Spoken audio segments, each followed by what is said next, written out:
বল, তোর পেটে কার সন্তান বাঁধিয়েছিস? ফুপুর কথায় তানিয়া পুরো ভেঙে পড়ে। সে কোনো কথার উত্তর দিচ্ছে না। তানিয়ার এই চুপ থাকা দেখে ফুপু তার গালে সজোরে একটা চড় মারে। এবার কাঁদতে কাঁদতে বলে, আমার পেটের বাচ্চাটা অভির। তানিয়ার কথা শুনে রীতিমতো টাসকে খেয়ে গেলাম। বলছে কি সে? সবাই আমার দিকে রাগে ভয়ঙ্কর দৃষ্টিতে তাকিয়ে আছে। আমি গিয়ে তানিয়াকে বললাম, তুই কি পাগল হয়ে গেছিস? তুই কি বলছিস? অভি, তুই কেন অস্বীকার করছিস? আর তুই তো বলেছিলি তুই আমাকে বিয়ে করবি, তাহলে এখন কেন এমন কথা বলছিস? আমি তানিয়ার কথায় আরও বেশি অবাক হয়ে গেলাম। না, এবার কিন্তু বেশি বেশি হয়ে যাচ্ছে। দেখ তানিয়া, একদম মিথ্যে কথা বলবি না। আমি কি তোকে বলেছি কখন আমি তোকে বিয়ে করব? আমি তো তোকে সবসময় নিজের বোনের চোখে দেখেছি। তাহলে তুই কেন আমার নামে মিথ্যা অপবাদ দিচ্ছিস? এবারে আব্বু আর কোনো কথা না শুনে আমার কাছে এসে আমার গালে সজোরে একটা চড় দেয়, যার কারণে আমি তাল সামলাতে না পেরে ফ্লোরেতে পড়ে যাই। আমার ঠোঁট কেটে রক্ত বেরোচ্ছে। কারো জন্য কোনো ভ্রুক্ষেপই নেই এতে। সবাই আমার দিকে ঘৃণা দৃষ্টিতে তাকিয়ে আছে। এদিকে আব্বু আমাকে লাঠি দিয়ে মারতে লাগলো। কেউ এগিয়ে আসলো না আটকানোর জন্য। আজ আমি আমার নিজের মায়ের চোখে ঘৃণার প্রতি দেখছি। আমি কোনো রকমে উঠে ভাইয়া ভাবির কাছে গেলাম আর বললাম, ভাইয়া বিশ্বাস কর, আমি এরকম কাজ করিনি। তোদেরকে ভুল বোঝানো হচ্ছে। ভাইয়া আমাকে ধাক্কা দিয়ে সরিয়ে দিল। ভাবিও মুখ ফিরিয়ে নিল। একে একে সবার কাছে গেলাম, আমার কথা কেউ বিশ্বাস করছে না। সবশেষে মায়ের কাছে গেলাম। উনি হয়তো আমাকে বিশ্বাস করবে, উনি তো আমার জন্মদাত্রী মা, হয়তো আমার কথা বিশ্বাস করবে। মায়ের কাছে গিয়ে বললাম, আম্মু বিশ্বাস করো, তানিয়া যা বলছে সব মিথ্যা বলছে। আমি তার সাথে কোনো কিছুই করিনি। তানিয়া যা বলছে আমাকে ফাঁসানোর জন্য বলছে।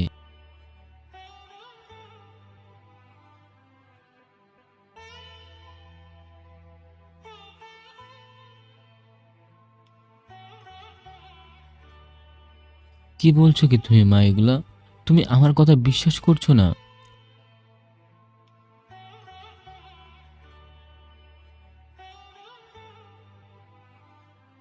অবশেষে আমার শেষ আশাটাও নিভে গেল। কাকে বিশ্বাস করাবো? যেখানে আমার নিজের মাই আমাকে বিশ্বাস করছে না, কাকে বোঝাবো? ঠিক তখনই বাবা বলে উঠল, ছি, ঘৃণা হচ্ছে। তোর মতো কুলাঙ্গার ছেলেকে খাইয়ে পড়িয়ে মানুষ করেছি। মানুষ কি বলছি, জানোয়ার তৈরি করেছি একটা, যে নিজের পরিবারের মেয়ের সাথে ছি বলতেও ঘৃণা হচ্ছে আমার। বলেই বাবা আমার শরীরে ইচ্ছে মতো আঘাত করে যাচ্ছে। আমি শুধু নীরবে চোখের পানি ফেলছি। অনেকক্ষণ পর তিনি ক্লান্ত হয়ে যান। আমি ফ্লোরে পড়ে আছি। চোখ দিয়ে অঝরত্ব পানি পড়ছে আর শরীর দিয়ে রক্ত বের হচ্ছে। এতে যেন এতে যেন কারো কোনো ভ্রুক্ষেপই নেই। কিছুক্ষণ পর ফুবি আবারও তানিয়াকে মারতে থাকে আর বলে, কি কারণে যে তোর মতো মেয়েকে জন্ম দিয়েছিলাম! আগে যদি জানতাম তাহলে তোকে পেটের ভেতরেই মেরে ফেলতাম। তাহলে হয়তো আজ এই দিনটা দেখতে হতো না। সবাই ফুপিকে থামানোর চেষ্টা করছে, কিন্তু আমি ভাবছি, বাহ, তানিয়ার জন্য এরকম নিয়ম আর আমার জন্য অন্যরকম নিয়ম। তানিয়া সবার আদরের আর আমি এই বাড়ির কেউ না। তুই কেন এমন কাজ করতে গেলি? পরিবারের মান সম্মানের কথা একবারও ভাবলি না? আমাকে এই কাজ করতে বাধ্য করা হয়েছিল। যদি না করতাম তাহলে সে আমাকে মেরে ফেলার হুমকি দিয়েছিল। তানিয়ার কথাগুলো শুনে আরও সবাই বেশি রেগে গেল আমার উপর। তারপর ভাইয়া এসে আমার বুকে সজোরে একটা লাথি মারে। আমার বুকের হাড়গুলো যেন ভেঙে ভিতরে ঢুকে যাচ্ছিল। লাথি দেওয়ার ফলে আমার মুখ দিয়ে রক্ত বের হয়ে যায়। তখনই ভাইয়া বলে ওঠে, তোকে আমার ভাই বলতে লজ্জা করছে? তোর মতো কুলাঙ্গার ছেলে আমার ভাই হতেই পারে না। আজ থেকে আমি মনে করব আমার কোনো ভাই নেই, আমার ভাই মরে গেছে। বলে ভাইয়া চলে গেল। আমি শুধু ভাবছি, কেন তানিয়া, কেন আমার সাথে এমনটা করলি তুই? আমার পরিবারের মানুষগুলো আমার কাছ থেকে তুই কেন দূরে ঠেলে দিলি? যারা আমাকে নিয়ে এত গর্ব করত, তারাই এখন আমাকে এতটা ঘৃণা করছে। ব্যথা সহ্য করতে না পেরে পরে জ্ঞান হারিয়ে ফেলি। তারপরে আর কিছু মনে নেই। যখন চোখ খুলে দেখি আমি আমার রুমে, কিন্তু অন্ধকার কেন? হয়তোবা হয়তোবা বাল্ব জ্বালানো নেই। তাই উঠে দাঁড়িয়ে বাল্ব জ্বালানোর জন্য চেষ্টা করলাম, কিন্তু পারছি না। সেই শক্তিটুকুও আমার নেই। এক পা দু পা করে দেওয়ালের কাছে গেলাম। ঠিক তখনই কিছু একটা শুনতে পেলাম দেওয়ালের ওপার থেকে। তোমার ছেলে আমার মেয়ের এত বড় সর্বনাশ করলো, আর তুমি তাকে শুধুই মারলে? ভেবে দেখো তো, শুধু তাকে মারলে কি আমার মেয়ের মান সম্মান ফিরে আসবে? একবার ভেবে দেখো তো, যদি বাইরের সবাই এই বিষয় নিয়ে জানতে পারে তাহলে কি হবে? আর তানিয়ার পেটের বাচ্চাটা তো অভির, তাই না? তুই কি বলতে চাইছিস ভালোভাবে বল। ভাইয়া, আমি কি বলতে চাচ্ছি হয়তো তুমি বুঝতে পেরেছো। আমি চাই অভির সাথে তানিয়ার বিয়ে দিয়ে দিতে। ফুপুর কথাগুলো শুনে যেন আচমকা মাথার উপর বাজ পড়তে শুরু করলো। কি বলছে কি ফুপু? আমি তানিয়াকে আগের থেকে পছন্দ করি না, কারণ কারণ তার মতো খারাপ চরিত্রের মেয়ে আমি আগেও দেখিনি।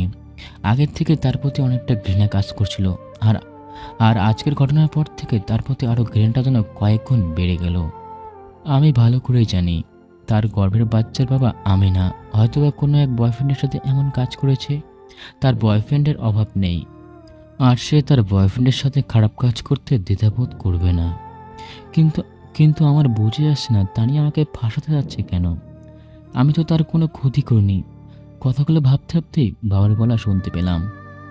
সেলিনা, তুই ঠিক বলছিস। এটা বাইরে জানাজানি হলে আমাদের মান সম্মান একেবারে ধুলোয় মিশে যাবে, তা আমি চাই না। ঠিক আছে, তানিয়ার সাথে অভির বিয়ের ব্যবস্থা করছি, তা কালকেই।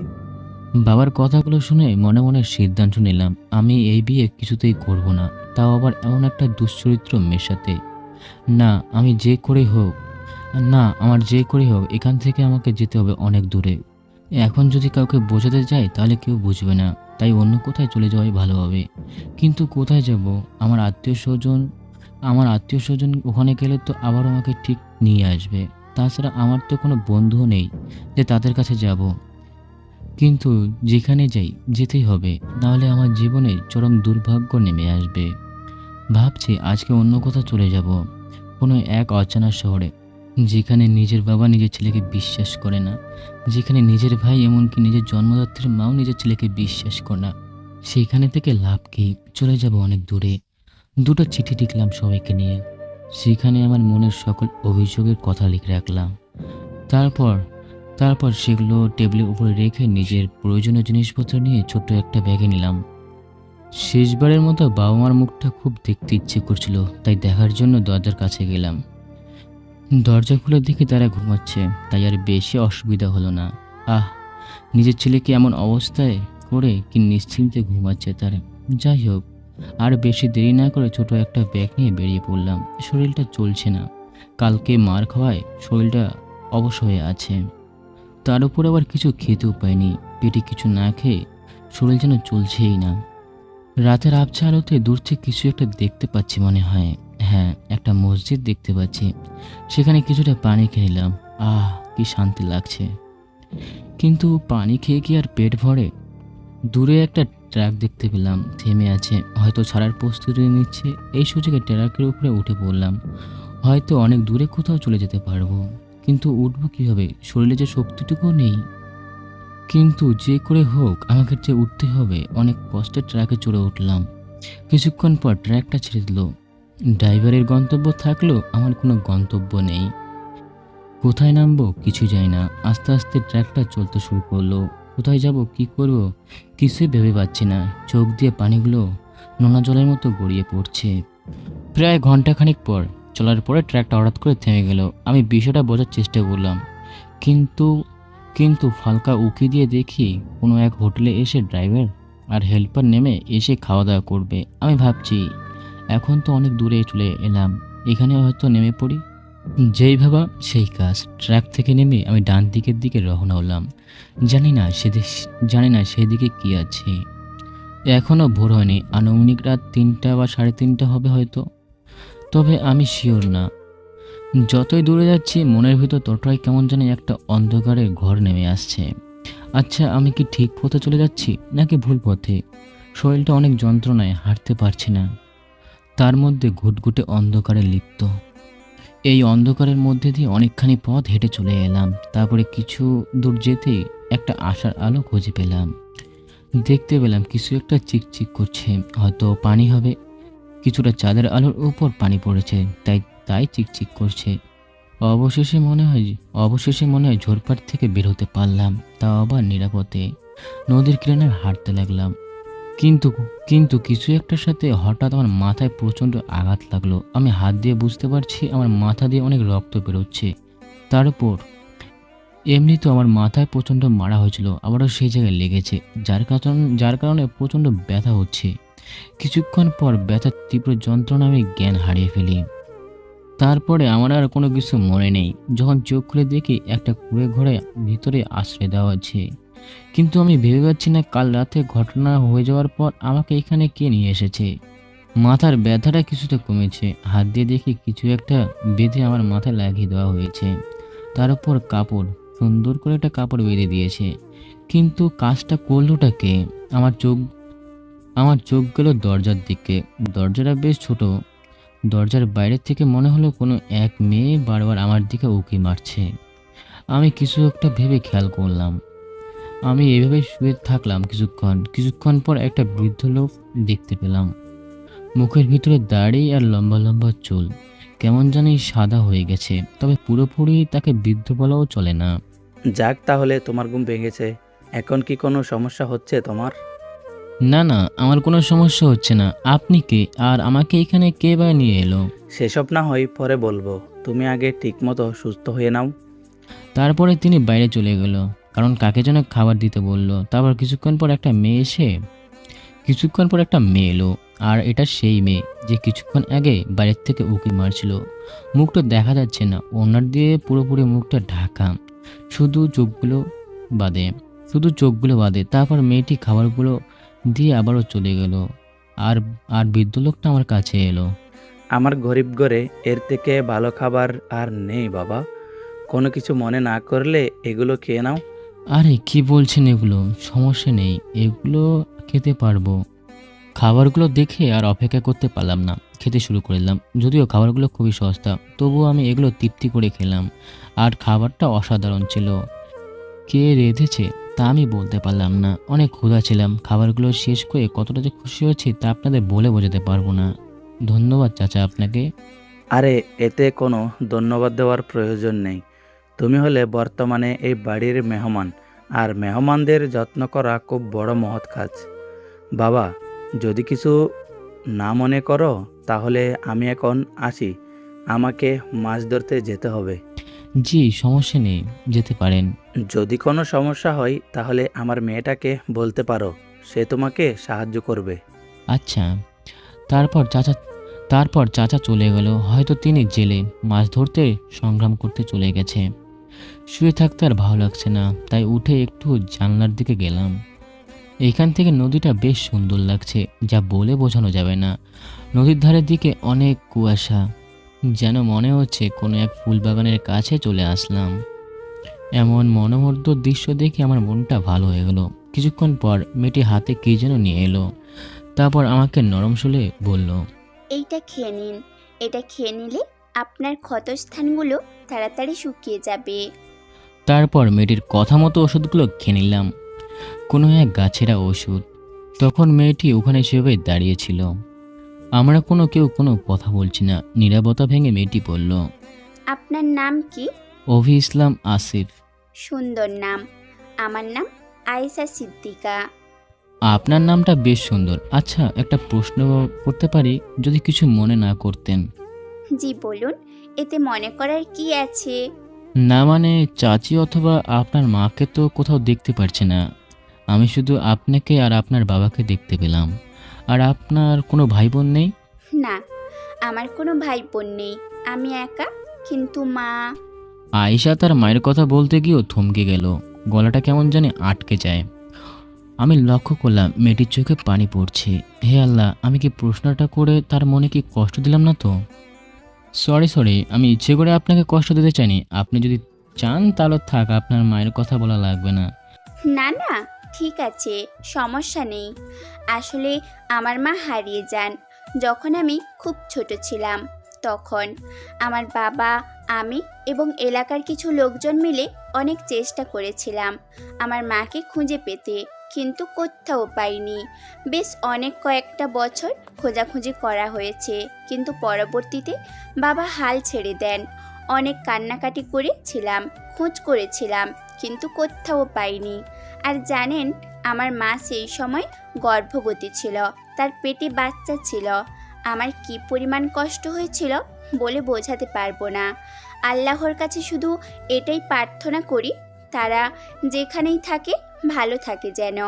জানি না আমার ভাই বা বোন হয়েছে কিনা, যদি হয়তো তাকেও যেন সুস্থ রাখে।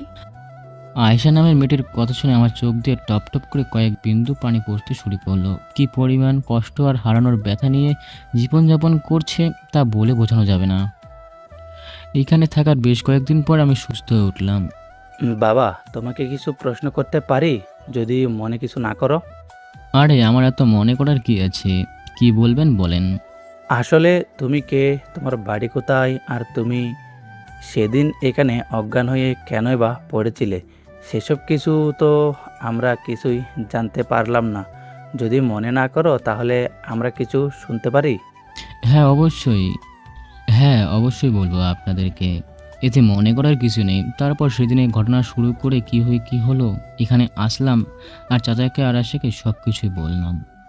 আমার জীবনের গল্প বলতে বলতে কখন না জানি চোখ দিয়ে পানি পড়ছে, আমি সেটা খেয়ালই করিনি। কিন্তু তাদের দিকে লক্ষ্য করে দেখলাম তারাও কাঁদছে। একটা মেয়ে কিভাবে একটা ছেলেকে এত বড় অপবাদ দিতে পারে? তা আমি জানি না সে আমার সাথে এমন কেন করলো, তা আমার অজানা। তবে সবসময় নিজের বোনের মতোই দেখে এসেছি। তবে আমি এই সত্য ঘটনাকে উদ্ঘাটন করবই। আচ্ছা চাচা, এখান থেকে শহর কত দূর? এখান থেকে বাসে গেলে ঘন্টা কয়েক লাগে। কিন্তু কেন, তুমি শহরে গিয়ে কি করবে? আমি সেখানে গিয়ে চাকরি করতে চাই। কেন বাবা, তোমার কি এখানে থাকতে অসুবিধা হচ্ছে? না না, কোনো অসুবিধা হচ্ছে না। আপনারা তো আমার যথেষ্ট খেয়াল রেখেছেন। আপনাদের কাছে আমি অনেক ঋণী। আমি চাই না এভাবে আপনাদের পাশে বসে বসে খেতে। এটা আমার কাছে লজ্জাজনক বিষয় ছাড়া আর কোনো কিছুই না। তাছাড়া আপনারা তো কতদিন হলো যে আমাকে চেনেন, আর সবাই খারাপ ভাবে যে অচেনা একটা ছেলে আপনাদের বাড়িতে আছে। ওসব নিয়ে তুমি চিন্তা করো না, ওগুলো আমি সামলে নেব। তুমি এখানে থেকে যাও। দুঃখিত, আমাকে মাফ করবেন আপনাদের প্রস্তাব ফিরিয়ে দেওয়ার জন্য, কিন্তু আমি এখানে থাকতে পারবো না। হয়তো সবাই যা বলবে, হয়তো আপনি আর আয়েশা মুখ বুজে সহ্য করতে পারবেন, কিন্তু আমি পারবো না। আমার বিবেকে এখানে থাকার সহায় দিচ্ছে না, আমাকে মাফ করবেন। আচ্ছা ঠিক আছে, তুমি যদি চাও তো ঠিক আছে। ধন্যবাদ আপনাকে। পরের দিন জীবিকার উদ্দেশ্যে রওনা হলাম শহরের দিকে। কিছু একটা তো করতে হবে, নিজেকে ঠিকঠাক করতে হবে। আমি যখন বিদায় নেই তখন আয়েশার মনটা খারাপ হয়ে যায়। বাড়িতে সব সময় একা থাকে। এই কয়দিন আমি ছিলাম, আমার সাথে বেশ বন্ধুত্ব সৃষ্টি হয়ে গেছিল আয়েশার। আপনারা কেউ কষ্ট পাবেন না। আপনাদের সাথে মাঝে মাঝে দেখা করতে আমি আপনাদের এখানে আসব। হাজার হলো আপনারা আমার জীবন বাঁচিয়েছেন, একজন অপরিচিত ছেলেকে থাকতে দিয়েছেন। তার জন্য আপনাদের কাছে আমি সারা জীবন কৃতজ্ঞ থাকব। আপনি দেখে শুনে কাজ করবেন, নিজের খেয়াল রাখবেন, খাওয়া দাওয়াটা ঠিক করে করবেন। জি অবশ্যই, আসি তাহলে। তারপর চাচা নিজস্ব নৌকা ছিল, সেটা দিয়ে আমাকে এই নদীটা পার করে দিল। আয়শা সেখানে দাঁড়িয়ে আছে আর আমার দিকে তাকিয়ে আছে। যতদূর আমাকে দেখা যাচ্ছে, আয়শাকে ছেড়ে আসতে আমারও কেমন জানি কষ্ট লাগছে। কোনো মেয়ের সাথে কোনোদিনও ঠিকঠাকভাবে কথা বলিনি, আর আয়শার সাথে এভাবে কথা বলেছিলাম, মনে হচ্ছিল আমার কত পরিচিত। আয়শাই সর্বপ্রথম যে মেয়ের সাথে আমি মন খুলে কথা বলেছিলাম। তারপর চাচা আমাকে নৌকাটা দিয়ে নদীটা পার করে দিল। তারপর চাচার কাছ থেকে বিদায় নিয়ে আমি চলে আসলাম স্টেশনে। একটা টিকিট কাটলাম, যাব ঢাকা। সেখানে গিয়ে কিছু একটা করতে হবে। আমার কাছে শুধু একটা ব্যাগ আছে, আর ব্যাগের ভিতরে কিছু কাপড় চোপড় আর প্রয়োজনীয় কাগজপত্র। কিছুক্ষণ পর বাস চলে আসে। আমার জায়গায় গিয়ে আমি বসে পড়লাম। পরে বাসটি ছেড়ে দিল। বুকের ভিতর কেমন জানি একটা অনুভূতি হচ্ছে। কেন হচ্ছে তা আমি জানি না, শুধু খা করছে। বাড়ির থেকে চলে আসার পর এমন একটা অনুভূতি হয়নি, কিন্তু চাচার ওখান থেকে চলে আসার পর সেই অনুভূতিটা কেমন জানি আমাকে তীব্র গ্রাস এবং অনুভূতি করে তুলছে। কয়েক ঘন্টা জার্নি করার পর ঢাকায় চলে আসলাম। এখানে একটা বাসার খোঁজ করলাম, কিন্তু ঢাকা শহরে ব্যাচেলারদের ভাড়া সহজে কেউ দিতে চায় না। জানি না পারবো কিনা, একমাত্র এখন আল্লাহই ভরসা। বেরিয়ে পড়লাম বাসা খুঁজতে। প্রায় অনেক জায়গায় খোঁজাখুঁজি করার পর কোথাও পেলাম না। কোনো জায়গায় 3 মাসের ভাড়া অগ্রিম দিতে হবে, কিন্তু আমার কাছে এত টাকা নেই। আবার কোনো জায়গায় 5 জনের ভাড়া যত টাকা লাগে তত টাকাই দিতে হবে, কিন্তু 1 মাসে এত টাকা ভাড়া দিয়ে রুম নেওয়া আমার পক্ষে সম্ভব না। কি করবো ভেবে পাচ্ছি না। বাসা খুঁজতে খুঁজতে প্রায় রাত হয়ে গেল, থাকার জায়গাটাও পেলাম না। এদিকে খিদে আমার পেটটা ছুঁই করছে, তাই হোটেল থেকে কোনো রকমে কিছু খেয়ে বেরিয়ে পড়লাম। কি করব এখন? আজকে রাতটা কি এভাবেই কাটাতে হবে? কিছু দূর হাঁটার পর একটা পার্ক দেখতে পেলাম। আমি সিদ্ধান্ত নিলাম আজকে রাতটা না হয় এখানেই কাটিয়ে দিব। আমার ব্যাগটাকে বালিশ বানিয়ে শুয়ে পড়লাম একটি বেঞ্চের উপর। খোলা আকাশের দিকে তাকিয়ে আছি, তারারা জ্বলজ্বল করছে। আমি ভাবতে লাগলাম যে যে ছেলেটি নরম বিছনা ছাড়া কখনো ঘুমাতে পারে না, ভাগ্যের পরিহাস, সেই ছেলেটি আজ খোলা আকাশের নিচের দিকে ঘুমাচ্ছে। আসলেই আসলেই পরিস্থিতি সবাইকে সবকিছু মানিয়ে নিতে সাহায্য করে। আচ্ছা, বাড়িতে সবাইকে আমাকে নিয়ে চিন্তা করছে? আচ্ছা, বাড়িতে কি সবাই আমাকে নিয়ে চিন্তিত আছে? আমি কোথায় আছি, কি খাইছি, কি করতেছি, এইসবই ভাবছি। আমাকে নিয়ে চিন্তা করবে বা কেন? আমি তো খুব খারাপ তাদের চোখে, একটা দুশ্চরিত্র ছেলে। হয়তো আমার বাড়ি থেকে চলে এসেছি, এতে হয়তো তাদের ভালোই হয়েছে, আপদটা দূর হয়ে গেছে। কোনো মতে এই বেঞ্চের উপর রাতটা কাটিয়ে দিলাম। সকালে আবার কিছু খেয়ে বেরিয়ে পড়লাম বাসা খুঁজতে। আল্লাহর রহমতে একটি বাসা পেয়ে গেলাম। অ্যাডভান্স 1 মাসের টাকা দেওয়া লাগবে। যাক, কোনো সমস্যা নেই। অবশেষে একটা থাকার মতো জায়গা তো পেলাম। এবার শুধু চাকরিটা খোঁজার পালা। সেদিন আর চাকরি খুঁজতে গেলাম না, রুম নিয়ে কোনো মতে কাটিয়ে দিলাম। রুমটা পরিষ্কার করে অনেকটা ক্লান্ত হয়ে গেছি। সারাদিন বাসা খোঁজাখুঁজি করাতে অনেকটা টায়ার্ড হয়ে পড়েছি। পরের দিন সকালে চাকরি খোঁজার জন্য বেরিয়ে পড়লাম। যেহেতু অনার্স কমপ্লিট করেছি, আমার মনে হয় চাকরিটা হয়তো সহজে পাওয়া যাবে, কিন্তু আমার ধারণা ভুল ছিল। এখনকার যুগে চাকরি লেখাপড়া বা যোগ্যতা হয় না, এখনকার চাকরি হয় মামা বা অথবা টাকা, নয়তো মামা খালুরা তো আছে, সেগুলো দিয়ে চাকরি হয়। কিন্তু কিন্তু সেটা তো আমার পক্ষে দেওয়া সম্ভব না। 2-3 দিন ঘোরাঘুরির পর অবশেষে পেলাম একটা চাকরি। বেতন তো একটু অল্প, তবে কোনো ব্যাপার না, আমি একা মানুষ, অল্প বেতনে চালিয়ে নিতে পারবো। তাছাড়া অফিস থেকে এসে তো বাসায় থাকি, তাই বাড়িওয়ালার কথা মতো তার ছেলে ক্লাস 5 পড়ে, আর একটা মেয়ে এইচএসসি দেবে, তাই পড়াতে বলল। তাই আমিও আর না করলাম না, চাকরির পাশাপাশি তাদের পড়াতে শুরু করলাম। এখন শুধু বাসা থেকে অফিস আর অফিস থেকে বাসা। অফিসে যেহেতু 8 ঘন্টার ডিউটি তো করতে হয়, বাসায় এসে রান্না করতে। তাদের দুজনকে সবার সন্ধ্যাবেলা পড়াতে আসি। আস্তে আস্তে প্রায় 1 মাস কেটে গেল।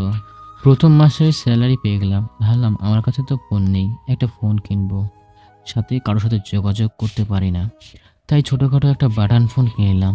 ভাবছি ভাবছি চাচাও আয়েশার সাথে অনেকদিন ধরে কথা হয়নি, দেখা হয়নি, আজকে একটু ফোনটা দিয়ে দেখি কি অবস্থা তাদের। যেহেতু আগের থেকে তাদের নাম্বার আমার কাছে ছিল, সেটা আমার ফোনে সেভ করে নিলাম। যতবারই কল দিচ্ছি ততবারই বলছে এই মুহূর্তে নাম্বারটি সংযোগ করা যাচ্ছে না। হয়তোবা ফোনটি বন্ধ রেখেছে, তাই হয়তো এমনটা বলে দিচ্ছে। বেশ কয়েকবার ট্রাই করলাম, তবু বন্ধ পাচ্ছি। এমন তো হওয়ার কোনো কথা না, এতদিনে ফোন বন্ধ কেন? আয়শা তো সে বলেছিল তার ফোন কখনো বন্ধ থাকে না, কিন্তু এতদিন ফোন দিলাম তবুও দেখছি ফোন বন্ধ। ভাবছি তাদের কিছু হলো না তো? না, এসব কি ভাবছি, তাদের কি হবে? তবুও মনটা জানি সায় দিচ্ছে না। ভাবছি শুক্রবার দিন ছুটি আছে, সেদিন তাদের সাথে দেখা করে আসবো। শুক্রবার ছুটির দিন ছিল, তাই চলে গেলাম তাদের সাথে দেখা করতে। অনেকদিন পর তাদের সাথে দেখা করব ভাবতে মনটা কেমন জানি প্রশান্তির হাওয়া বয়ে যাচ্ছে। বেশ কয়েক ঘন্টা পর চলে আসলাম চাচাদের এখানে। দরজায় বাড়ি দেওয়ার পর আমার সমবয়সী একটা ছেলে বেরিয়ে আসলো। কাকে চাই? হানুন চাচা বাড়িতে নেই। হান্নানকে? হান্নান বলে কাউকে চিনি না। কি বলছেন এগুলো? এটা তো তাদেরই বাড়ি। আপনার কোথাও ভুল হচ্ছে, এই বাড়িতে হান্নান বলে কোনো ভদ্রলোক থাকে না। আপনারা হয়তো কোথাও ভুল হচ্ছে, কারণ এটা চাচার বাড়ি। প্রায় 1 মাস আগে কয়েকদিন এখানে থেকে গেছিলাম।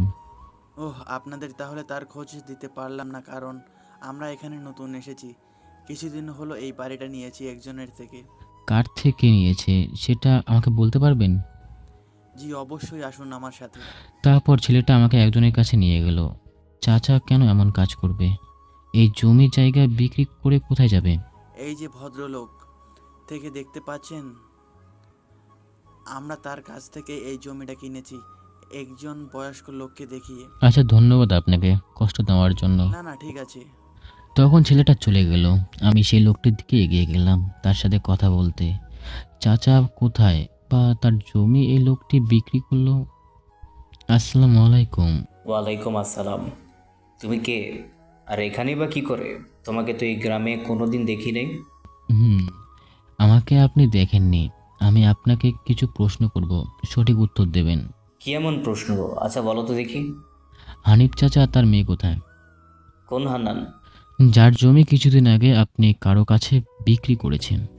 ও হান্নান, আমি তার কাছ থেকে অনেক টাকা পেতাম। সে তার জমিটা বন্ধক রেখে আমার কাছ থেকে টাকা ধার নিয়েছিল, কিন্তু নির্দিষ্ট সময়ে তা পরিশোধ করতে না পারায় সেই জমিটা বিক্রি করে দিয়েছি। এমন একজন ভালো মানুষের সাথে আপনি এমন একটা কাজ করতে পারেন? আর কিছুদিন অপেক্ষা করতে পারতেন না? সেটা আমার ব্যক্তিগত ইচ্ছা। আচ্ছা তুমি কে বলো তো? আর তাদের হয়ে এত সাফাই গাইছো কেন? লোকটির সাথে আরও একটা লোক ছিল যে তার মাথায় ছাতা ধরেছিল, হয়তোবা চামচা হবে। সে বলে উঠল, হুজুর, এই ছেলেটাকে কেমন জানি চেনা চেনা লাগছে। আমার মনে হচ্ছে হান্নানের বাড়িতে আমি দেখেছি। কি বলিস এসব, তাই নাকি? তাহলে তুমি সেই ছেলে যার সঙ্গে হান্নানের মেয়ে ফষ্টি করেছিল? বলে দুজন হাসতে লাগলো। আমার মাথাটা গরম হয়ে উঠে গেল। কি বলছে কি এসব তারা? দেখুন, যাই বলেন সাবধানে বলুন, নাহলে কিন্তু খারাপ কিছু হয়ে যাবে বলে দিলাম। ও তাই নাকি? 100 বার বলবো। কত টাকা পেয়েছিলে আর বা কত টাকা দিয়েছিলে তাদের? ছি, তাহলে হান্নানের মেয়ে এসব কাজে পা বাড়ালো? আমাদের বলতে পারতো, আমরা ছিলাম। তাই বলে বাইরে থেকে ছেলে এনে এসব কাজ করলো? ছি। এবার আমি আর নিজেকে কন্ট্রোল করতে পারলাম না। লোকটিকে একটা মারলাম ঘুষি, যার কারণে তার দুটো দাঁত ভেঙে যায় আর নাক ফেটে যায়। নাক দিয়ে রক্ত পড়তে লাগলো। তাদের নামে যদি আর একটা খারাপ কথা বলিস তো তোর জিভ টেনে ছেড়ে দেবো। আজকের কথাটা মনে রাখিস। না, একে মেরে আর কোনো কাজ নেই। আমাকে যে করেই হোক চাচার আয়েশাকে খুঁজে বের করতে হবে। কোথায় গেছে, কি করছে, কিছুই তো জানি না। কোথায় খুঁজবো তাদের? আর কোনোদিন যদি তাদের নামে বাজে কথা শুনি তাহলে তোর অবস্থা কি করব এটাই তো বুঝতে পারছিস। তারপর আমি সেখান থেকে চলে এলাম। আয়েশা আর চাচাকে খুঁজতে বের হলাম। প্রায় সন্ধ্যা হয়ে গেল। আমি ঢাকার উদ্দেশ্যে রওনা হলাম। প্রায় ঘন্টাখানিক পর পৌঁছে গেলাম। পরের দিন অফিস যেতে শুরু করলাম। প্রত্যেক দিন আয়েশার ফোন দিয়ে ট্রাই করি, কিন্তু যতবারই ফোন দেই ততবারই বন্ধ বলে। কি করব? আজ অফিস থেকে এসে বাড়িওয়ালার মেয়ে আর ছেলেকে পড়াতে গেলাম। ভালো লাগছিল না, মনটা ভীষণ খারাপ। তাদের এখনও খুঁজে পাইনি। তবুও তাদের যে আমাকে পড়াতেই হবে। ভাইয়া, আপনার কি কোনো সমস্যা হয়েছে? না মানে আপনাকে মন খারাপ দেখছি তো তাই। না, এমনি আমার কিছু হয়নি। তোমরা পড়ো। না, কিছু তো একটা হয়েছে। যাই হোক ভাইয়া, আজকে না আমরা পড়বো না। প্লিজ আম্মুকে বলুন না আজকে আপনি পড়াবেন না। আচ্ছা ঠিক আছে, যদিও আমার পড়াতে ইচ্ছে করছে না। আচ্ছা, বাড়িওয়ালা আন্টিকে বললাম, আন্টি আজকে আমার ভালো লাগছে না, আমি পড়াতে পারবো না। তারপর আন্টি আমার কথা মতো সম্মতি জানালো। আমি রাত্রে শুয়ে শুয়ে ভাবছি কোথায় পাবো আয়েশা আর চাচাকে। আর তাছাড়া আয়েশা তো আমাকে বলেছিল তাদের পরিচিত বা আত্মীয় স্বজন কেউ নেই। তাহলে কোথায় গেল তারা? তাদের আমি সারা জীবনের জন্য কি হারিয়ে ফেললাম না তো? আন্টিকে বললাম, আন্টি আজকে ভালো লাগছে না, আমি আজকে পড়াতে পারবো না। তারপর আন্টি আমার কথায় সম্মতি জানালেন। আমি রাত্রে শুয়ে শুয়ে ভাবছি তারা কোথায় যেতে পারে। আশা তো বলেছিল তাদের পরিচিত বা আত্মীয় স্বজন কেউ নেই। তাহলে তারা কোথায় গেল? আমি কি তাদের সারা জীবনের জন্য হারিয়ে ফেললাম না তো? বেশ কয়েকটা মাস কেটে গেল। এদিকে আমি চাচা ও আয়েশাকে এখনো খুঁজেই চলেছি। এদিকে আজকে অফিসের বস আমাকে অফিসের কাছে একটু বাইরে পাঠালো। কোম্পানির নিজস্ব গাড়ি, তাই যেতে চাইছিলাম, কিন্তু মাঝপথে এসে একটা মেয়ে আমাদের গাড়ির সামনে এসে ধাক্কা খায়। এই চাচা, কি করলেন এটা? স্যার, আমি ইচ্ছা করে করিনি। হঠাৎ করে মেয়েটা গাড়ির সামনে দৌড়ে আসায় আচমকা লেগে গেছে। আচ্ছা, ভয় পাবেন না, চলুন গিয়ে দেখি কি অবস্থা। বাইরে গিয়ে দেখি মেয়েটা রক্তাক্ত অবস্থায় গাড়ির সামনে পড়ে আছে। মুখটা ভালোভাবে দেখতে পেলাম না, নিচের দিকে তাকিয়েছিল। দেখে তো মনে হচ্ছে তেমন একটা ক্ষতি হয়নি, হয়তো জ্ঞান হারিয়ে ফেলেছে। তারপর ড্রাইভার চাচাকে মেয়েটাকে ঘোরাতে বলতেই আমি তো উঠতে উঠলাম। কি দেখছি আমি এটা? না, এটা হতে পারে না, এটা তো আয়েশা, কিন্তু সে এখানে কি করে এলো? চাচা, মেয়েটাকে তাড়াতাড়ি হসপিটালে নিতে হবে, আমার সাথে ধরুন আর গাড়িতে তুলুন, আর যত তাড়াতাড়ি সম্ভব একটা হসপিটালে নিতে হবে। জি স্যার, আমি আমার যথাসাধ্য চেষ্টা করছি। তারপর আয়েশাকে নিয়ে একটা হসপিটালের দিকে রওনা হলাম। তারপর বসকে ফোন করে জানিয়ে দিলাম যে এরকম একটা ঘটনা। তারপর তিনি অফিসে অন্য একটা লোক পাঠিয়ে দিলেন মিটিং অ্যাটেন্ড করার জন্য। বেশ কিছুক্ষণ পর একটা হসপিটালে নিয়ে এলাম আয়েশাকে। তারপরে কেবিনে নেওয়া হলো। কিছুক্ষণ পর ডাক্তার বের হয়ে বলল, চিন্তার কোনো কারণ নেই, ওনার বড় কোনো ক্ষতি হয়নি, শুধু মাথাটা একটু ফেটে গেছে আর পায়ের হাড়টা একটু নড়ে গেছে। তবে আল্লাহর রহমতে আস্তে আস্তে সব কিছুই ঠিক হয়ে যাবে। আপনাকে অসংখ্য ধন্যবাদ ডাক্তার। যাক, অবশেষে নিশ্চিন্ত হলাম। আয়েশার তেমন বড় কিছু ক্ষতি হয়নি। আল্লাহর কাছে লাখ লাখ শুকরিয়া। অবশেষে অবশেষে আয়েশাকে দেখতে পেলাম, কিন্তু চাচা তাকে তো কোথাও পেলাম না। আর সে এইভাবে ছোটাছুটি করে যাচ্ছিল, এটা কোথায়? কিছুক্ষণ পর আয়েশার কেবিনের থেকে কিসের জন্য একটা চিৎকার চেঁচামেচির শব্দ আসলো। গিয়ে দেখি আয়েশা কাঁদছে আর নার্সগুলোকে কে বলছে, প্লিজ আপনারা আমাকে যেতে দিন। আমার বাবা ভীষণ অসুস্থ, তাকে সুস্থ করতে হবে। আমি ছাড়া আমার বাবার যে আর কেউ নেই, আমাকে যেতেই হবে। প্লিজ আপনারা আটকাবেন না, আমাকে যেতে দিন। কিন্তু ডক্টর আপনাকে এই অবস্থায় কোথাও যেতে নিষেধ করেছে। আপনি এই অবস্থাও চলাচল করতে পারবেন না, এতে আপনার আরও বিপদ বাড়বে। আমার যা কিছু হয়ে যাক, আমার সমস্যা নেই, কিন্তু আমার বাবাকে সুস্থ করতেই হবে, যার জন্য তার পাশে আমাকে থাকতেই হবে। নইলে নইলে আমার বাবা কোনো বিপদ হয়ে যাবে। কি হয়েছে? আয়েশাকে অসুস্থ আর কারিপার বিপদ। আমাকে দেখে আয়েশা ভীষণভাবে অবাক হয়ে যায়। তার মুখে যেন কিছুটা হাসির ছাপ ফুটে উঠেছে। সে ভরসা করার মতো একজন মানুষ পেয়েছে। সে নিশ্চয়ই এই হসপিটাল থেকে বের হয়ে তাকে বের করবে। আপনি এখানে? হ্যাঁ, আমি। কার বিপদ আমাকে খুলে বলো। এবার আয়েশা আমাকে জড়িয়ে ধরে কেঁদে দিল। আমার বাবা ভীষণ অসুস্থ, তার জন্য কিছু খাবার ও ওষুধ জোগাড় করার জন্য এখান থেকে ওখানে দৌড়াদৌড়ি করছিলাম, কোথাও পাচ্ছিলাম না। আর কি করব ভেবে পাচ্ছিলাম না। কিন্তু হঠাৎ করে আমার একটি গাড়ির সাথে ধাক্কা লাগে, তারপরে আর কিছুই মনে নেই। প্লিজ আপনি আমাকে এখান থেকে নিয়ে যান, আমি বাবার কাছে যাব, তার যে আমাকে খুব প্রয়োজন। দেখুন, আপনি এই অবস্থায় কিছুতেই বাড়ি যেতে পারবেন না। আপনার শরীর খুবই অসুস্থ আর খারাপ। আপনি ঠিকানা বলেন, আমি গিয়ে চাচাকে নিয়ে আসবো আর সুস্থ করে তুলবো। সত্যি বলছেন? আপনি যাবেন? হ্যাঁ, আমি যাব। তারপর আয়েশা তার বাবাকে নিয়ে কোথায় আছে সেই ঠিকানাটা দিল। আমি আর ড্রাইভার চলে গেলাম সেই ঠিকানায়। সেখানে গিয়ে একটা তাঁবু টানা আছে আর সেখান থেকে কিছু লোকের শব্দ আসছে। বোঝার জন্য আরও কাছে গিয়ে দেখি একটা শব্দ আসছে, আয়েশা মা। তাহলে এটা নিশ্চয়ই চাচা। তাই আর দেরি না করে চাচার কাছে গেলাম। তিনি আমাকে দেখে অবাক হয়ে গেলেন। অভি, তুমি এখানে? হ্যাঁ চাচা, আমি। দেখো না, আমার মেয়ে আমার জন্য ওষুধ আর খাবার আনতে গেছে। সে কখন হলো কিন্তু এখনো ফিরে এলো না। তুমি একটু কিছু করো বাবা, তাকে যে করে হোক খুঁজে নিয়ে আসো। আপনি চিন্তা করবেন না চাচা, আয়েশা আমার কাছেই আছে, ভালো আছে। প্লিজ আমার সাথে চলুন। কোথায় যাবা? আমার সাথে ডাক্তারের কাছে চলুন। আপনি অসুস্থ, আপনাকে ডাক্তারের কাছে নিয়ে যেতে হবে। কোথায় যাব? না, আমি আগে আমার মেয়ের কাছে যাব। আগে তার কাছে নিয়ে চলো বাবা। আচ্ছা, তার কাছে নিয়ে যাব, আমার সাথে চলুন। তারপর চাচাকে নিয়ে গাড়িতে তুলে নিলাম। সেখানে তাদের চিকিৎসা করলাম। তাদের দুজনকে কিছুদিন হসপিটালে রাখার পর বাসায় নিয়ে আসলাম। আর চাচা এখন পুরোপুরি সুস্থ, কিন্তু আয়েশা এখনও সুস্থ হয়ে ওঠেনি। তাকে সুস্থ হতে আর একটু সময় লাগবে, কিছুদিন। এরা কারা?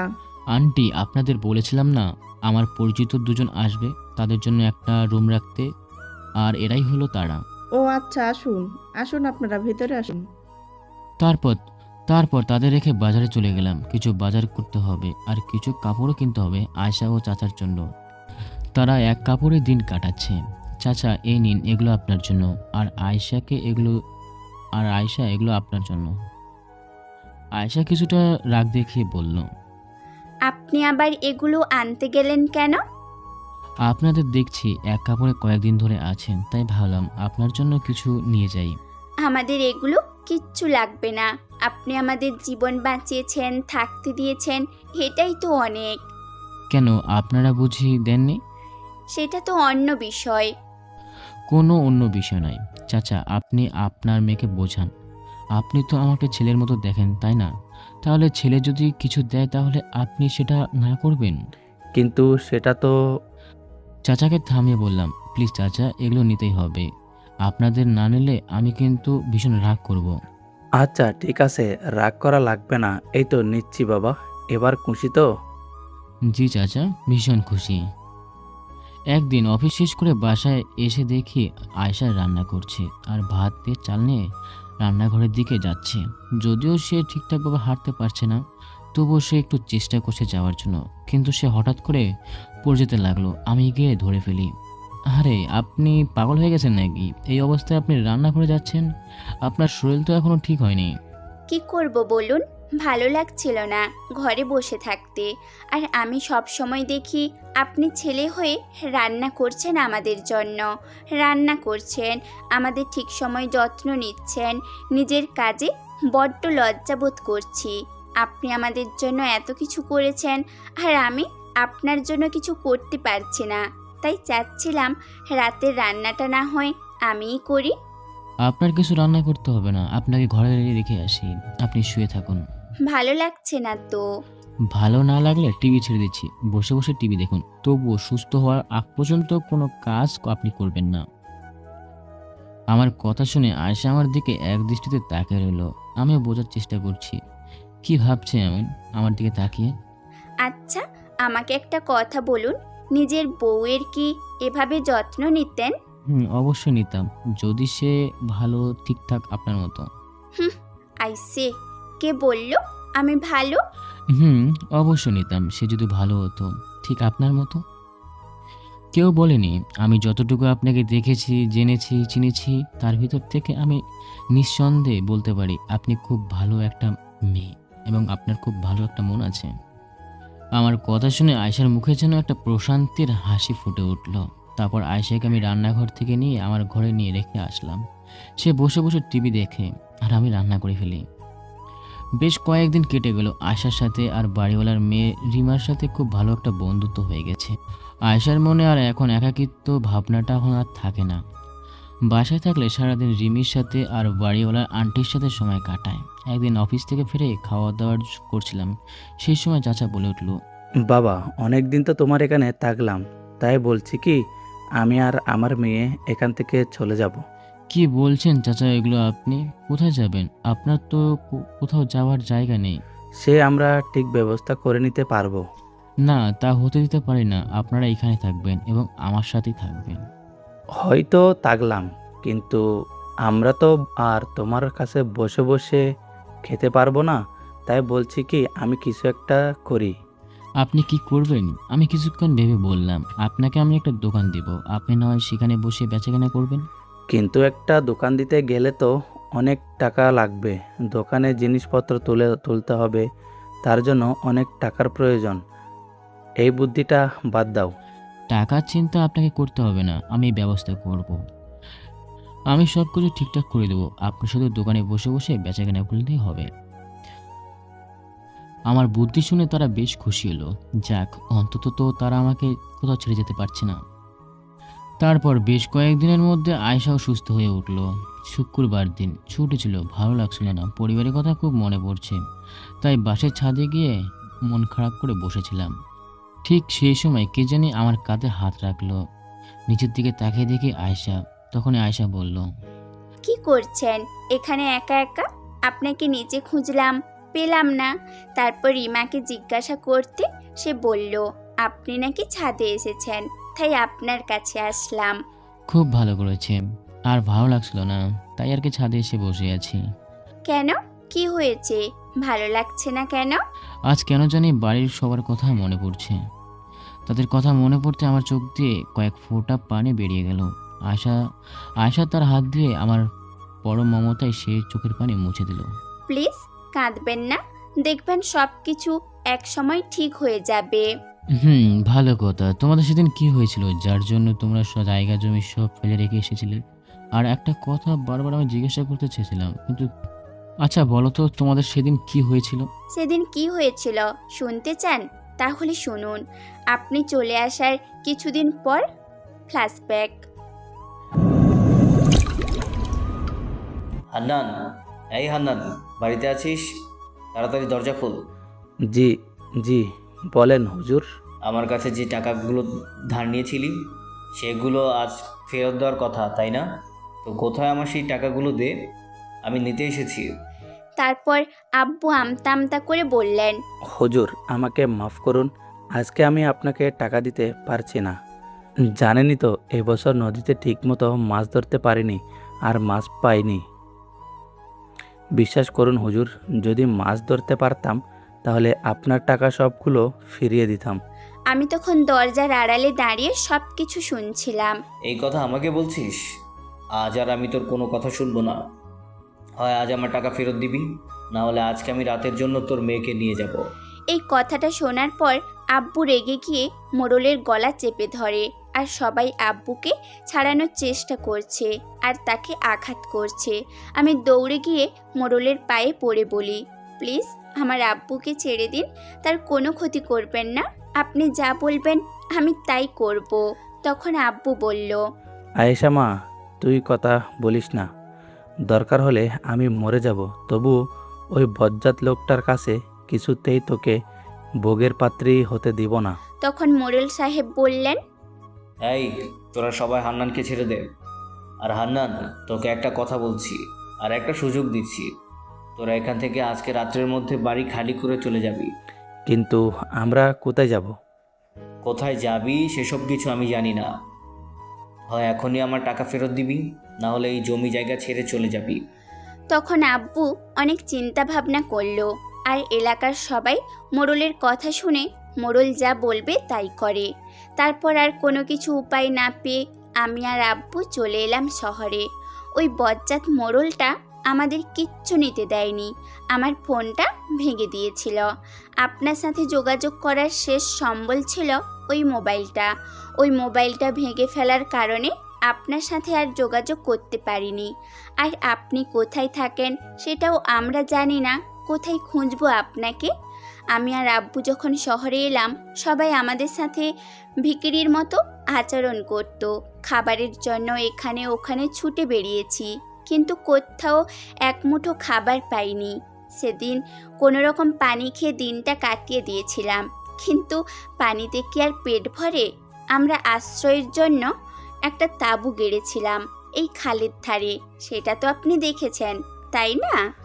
আয়েশা মা, এভাবে তো আর চলবে না, ভাবছি কিছু একটা করব। আমি না হয় দেখছি কোথাও রিক্সা পাই কিনা, আমি না হয় রিক্সা চালাবো। আব্বু, তুমি এই শরীরে কিভাবে রিক্সা চালাবে? তোমার শরীরের অবস্থা তো ভালো না, তুমি বরং এখানেই থাকো, আমি দেখি কারোর বাড়িতে কাজ পাই কিনা। আব্বু আমার দিকে ছলো ছলো চোখে তাকিয়ে আছে, যে বাবা আমাকে বাড়িতে সহজে কোনো প্রকার কাজ করতে দিতে না, সে আজকে কিভাবে আমাকে অন্যের বাড়িতে কাজ করতে দিবে? আব্বু, তুমি চিন্তা করো না, আল্লাহ তো আছে আমাদের সাথে, দেখবে একদিন সব কিছু ঠিক হয়ে যাবে। হ্যাঁ, তাই যেন হয় মা। আব্বু কোথা থেকে যেন রিক্সা ভাড়া করলেন, তিনি রিক্সা চালানো শুরু করলেন, আর আমি কাজের জন্য এই বাড়ি ও বাড়ি ঘুরে বেড়ালাম। অবশেষে একটা কাজ পেয়েছিলাম, কিন্তু সেখানে বেশি দিন করতেই পারিনি। ওই বাড়ির একটা ছেলে ছিল, সবসময় আমাকে বাজেভাবে দেখতো, আর বাড়িওয়ালা ম্যাডামও কিচ্ছু বলতো না। সারাদিন আমাকে গাধার মতো খাটিয়ে কয়েক মুঠো ভাত দিয়ে বিদায় করে দিত। কিন্তু 2-3 দিন যাবার পর ছেলেটা আমার সাথে খারাপ ব্যবহার করার চেষ্টা করে, তাই আমি নিজের থেকে সেই বাড়িটা কাজ করা ছেড়ে দিয়েছিলাম। এদিকে আব্বুর অবস্থা আস্তে আস্তে খারাপ হচ্ছিল। তিনি হঠাৎ করে একদিন অসুস্থ হয়ে পড়েন। তার উপর আমার কোনো কাজ নেই, কী করব, কিভাবে আব্বুকে খাবার দিব, তার ওষুধ কিনব, কিছুই ভেবে পাচ্ছিলাম না। আর ঠিক সেই দিনই আল্লাহ আমাদের রক্ষা করতে আপনাকে পাঠান। কথাগুলো বলে হাঁপিয়ে পড়ে আয়শা, বিন্দু বিন্দু চোখ দিয়ে জল গড়িয়ে পড়ছে। আমি আয়শার কথাগুলো মন দিয়ে শুনছিলাম, আর কথাগুলো শুনতে শুনতে কখন যে আমার চোখ দিয়ে পানি পড়তে শুরু করলো আমি বুঝতেই পারিনি। বুঝতে পারছি না আয়শার মনে এখন কেমন অনুভূতি হচ্ছে। আপনি আর আপনার বাবা এত কষ্টের মধ্যে দিয়ে দিন কাটিয়েছেন, আর আমি আপনাদের জন্য কিছুই করতে পারিনি। কে বলেছে আপনি আমাদের জন্য কিছু করতে পারেননি? এই যে আপনি আমাকে, আমার বাবাকে সুস্থ করে তুলেছেন, আমাদের খাবার দিয়েছেন, থাকার জায়গা দিয়েছেন, আর আপনি বলছেন আপনি আমাদের জন্য কিচ্ছু করতে পারেননি। আমি যদি অনেক আগে আপনাদের খুঁজে পেতাম তাহলে হয়তো আপনাদের এত কষ্ট সহ্য করতে হতো না। আমি আপনাদের অনেক খোঁজার চেষ্টা করেছি, অনেক জায়গায় খুঁজেছি, কিন্তু কোথাও পাইনি। কিন্তু আল্লাহ আবারও আমাদের মৌলিকভাবে মিলিয়ে দিয়েছে। কথাগুলো বলতে বলতে জুম্মার আজান দিয়ে দিল। সময় এত তাড়াতাড়ি যে চলে গেল বুঝতেই পারলাম না। এই তাড়াতাড়ি যান, এই তাড়াতাড়ি যান, গোসল করে নামাজে যান। আমি রান্না করে রাখছি, দুপুরে খেয়ে নেবেন। আর একটা কথা, আমার না আজকে ঘুরতে খুব ইচ্ছে করছে। বিকেলে আমাকে নিয়ে ঘুরতে যাবেন? শুধু আমি না, আমাদের সাথে কিন্তু রিমাও যাবে। আচ্ছা ঠিক আছে, আমি আপনাদের নিয়ে যাবো ঘুরতে বিকেলবেলা। চলুন এবার নিচে যাওয়া যাক। গোসল করে নামাজে গেলাম। নামাজ থেকে এসে খাওয়া দাওয়া করে চাচার দোকানে কিছু জিনিস সংগ্রহ করতে গেলাম। বিকেলের দিকে আমি আর রিমা আয়েশা ঘুরতে এলাম। আয়েশাকে কেমন জানি অনেক দিন পর মন খুলে হাসতে দেখলাম, আর রিমাও রয়েছে তার সাথে। দুজনে একসাথে দেখলে মনটা যেন, দুজনকে একসাথে দেখলে মনে হবে না তারা আপন দুবোন না। আয়েশা যেভাবে আমার খেয়াল রাখে, আমার যত্ন নেয়, মনে হয় সে যেন আমার বউ। তাকে আমার নিজের বউ করে নিলে মন্দ হয় না, কিন্তু ছি ছি, এসব কি ভাবছি আমি? আয়েশা যদি জানতে পারে তাহলে কি ভাববে? আয়েশাকে কষ্টে দেখলে আমার এত কষ্ট হয় কেন? আয়েশা যখন হাসে তখন আমারও পুরো পৃথিবীর সব থেকে যেন খুশি মানুষ মনে হয়। আমি নিজেই কিন্তু না, আমার মনের ভিতরে তাহলে আয়েশা নামটা কি লেখা হয়ে গেছে? একদিন অফিসে যাব, আজকে ঘুম থেকে উঠতে একটু দেরি হয়ে গেছে। আয়েশা জানে আমি কখনো ঘুম থেকে দেরি করে উঠি না, কিন্তু আজকে সে কেন জানি ঘুমাচ্ছে, তাই সে ডাকার জন্য আমার রুমে এলো। এই যে শুনছেন, এই যে শুনছেন না, কি করা যায়? তিনি সাহেব তো ঘুম থেকে উঠছেনই না, কি করব এখন? আয়েশার কোনো উপায় না পেয়ে আমার হাত ধরে টানাটানি করতে লাগলো, কিন্তু ঘুমের ঘোরে আমার মনে হলো আমার বউ আমাকে যেন ডাকছে।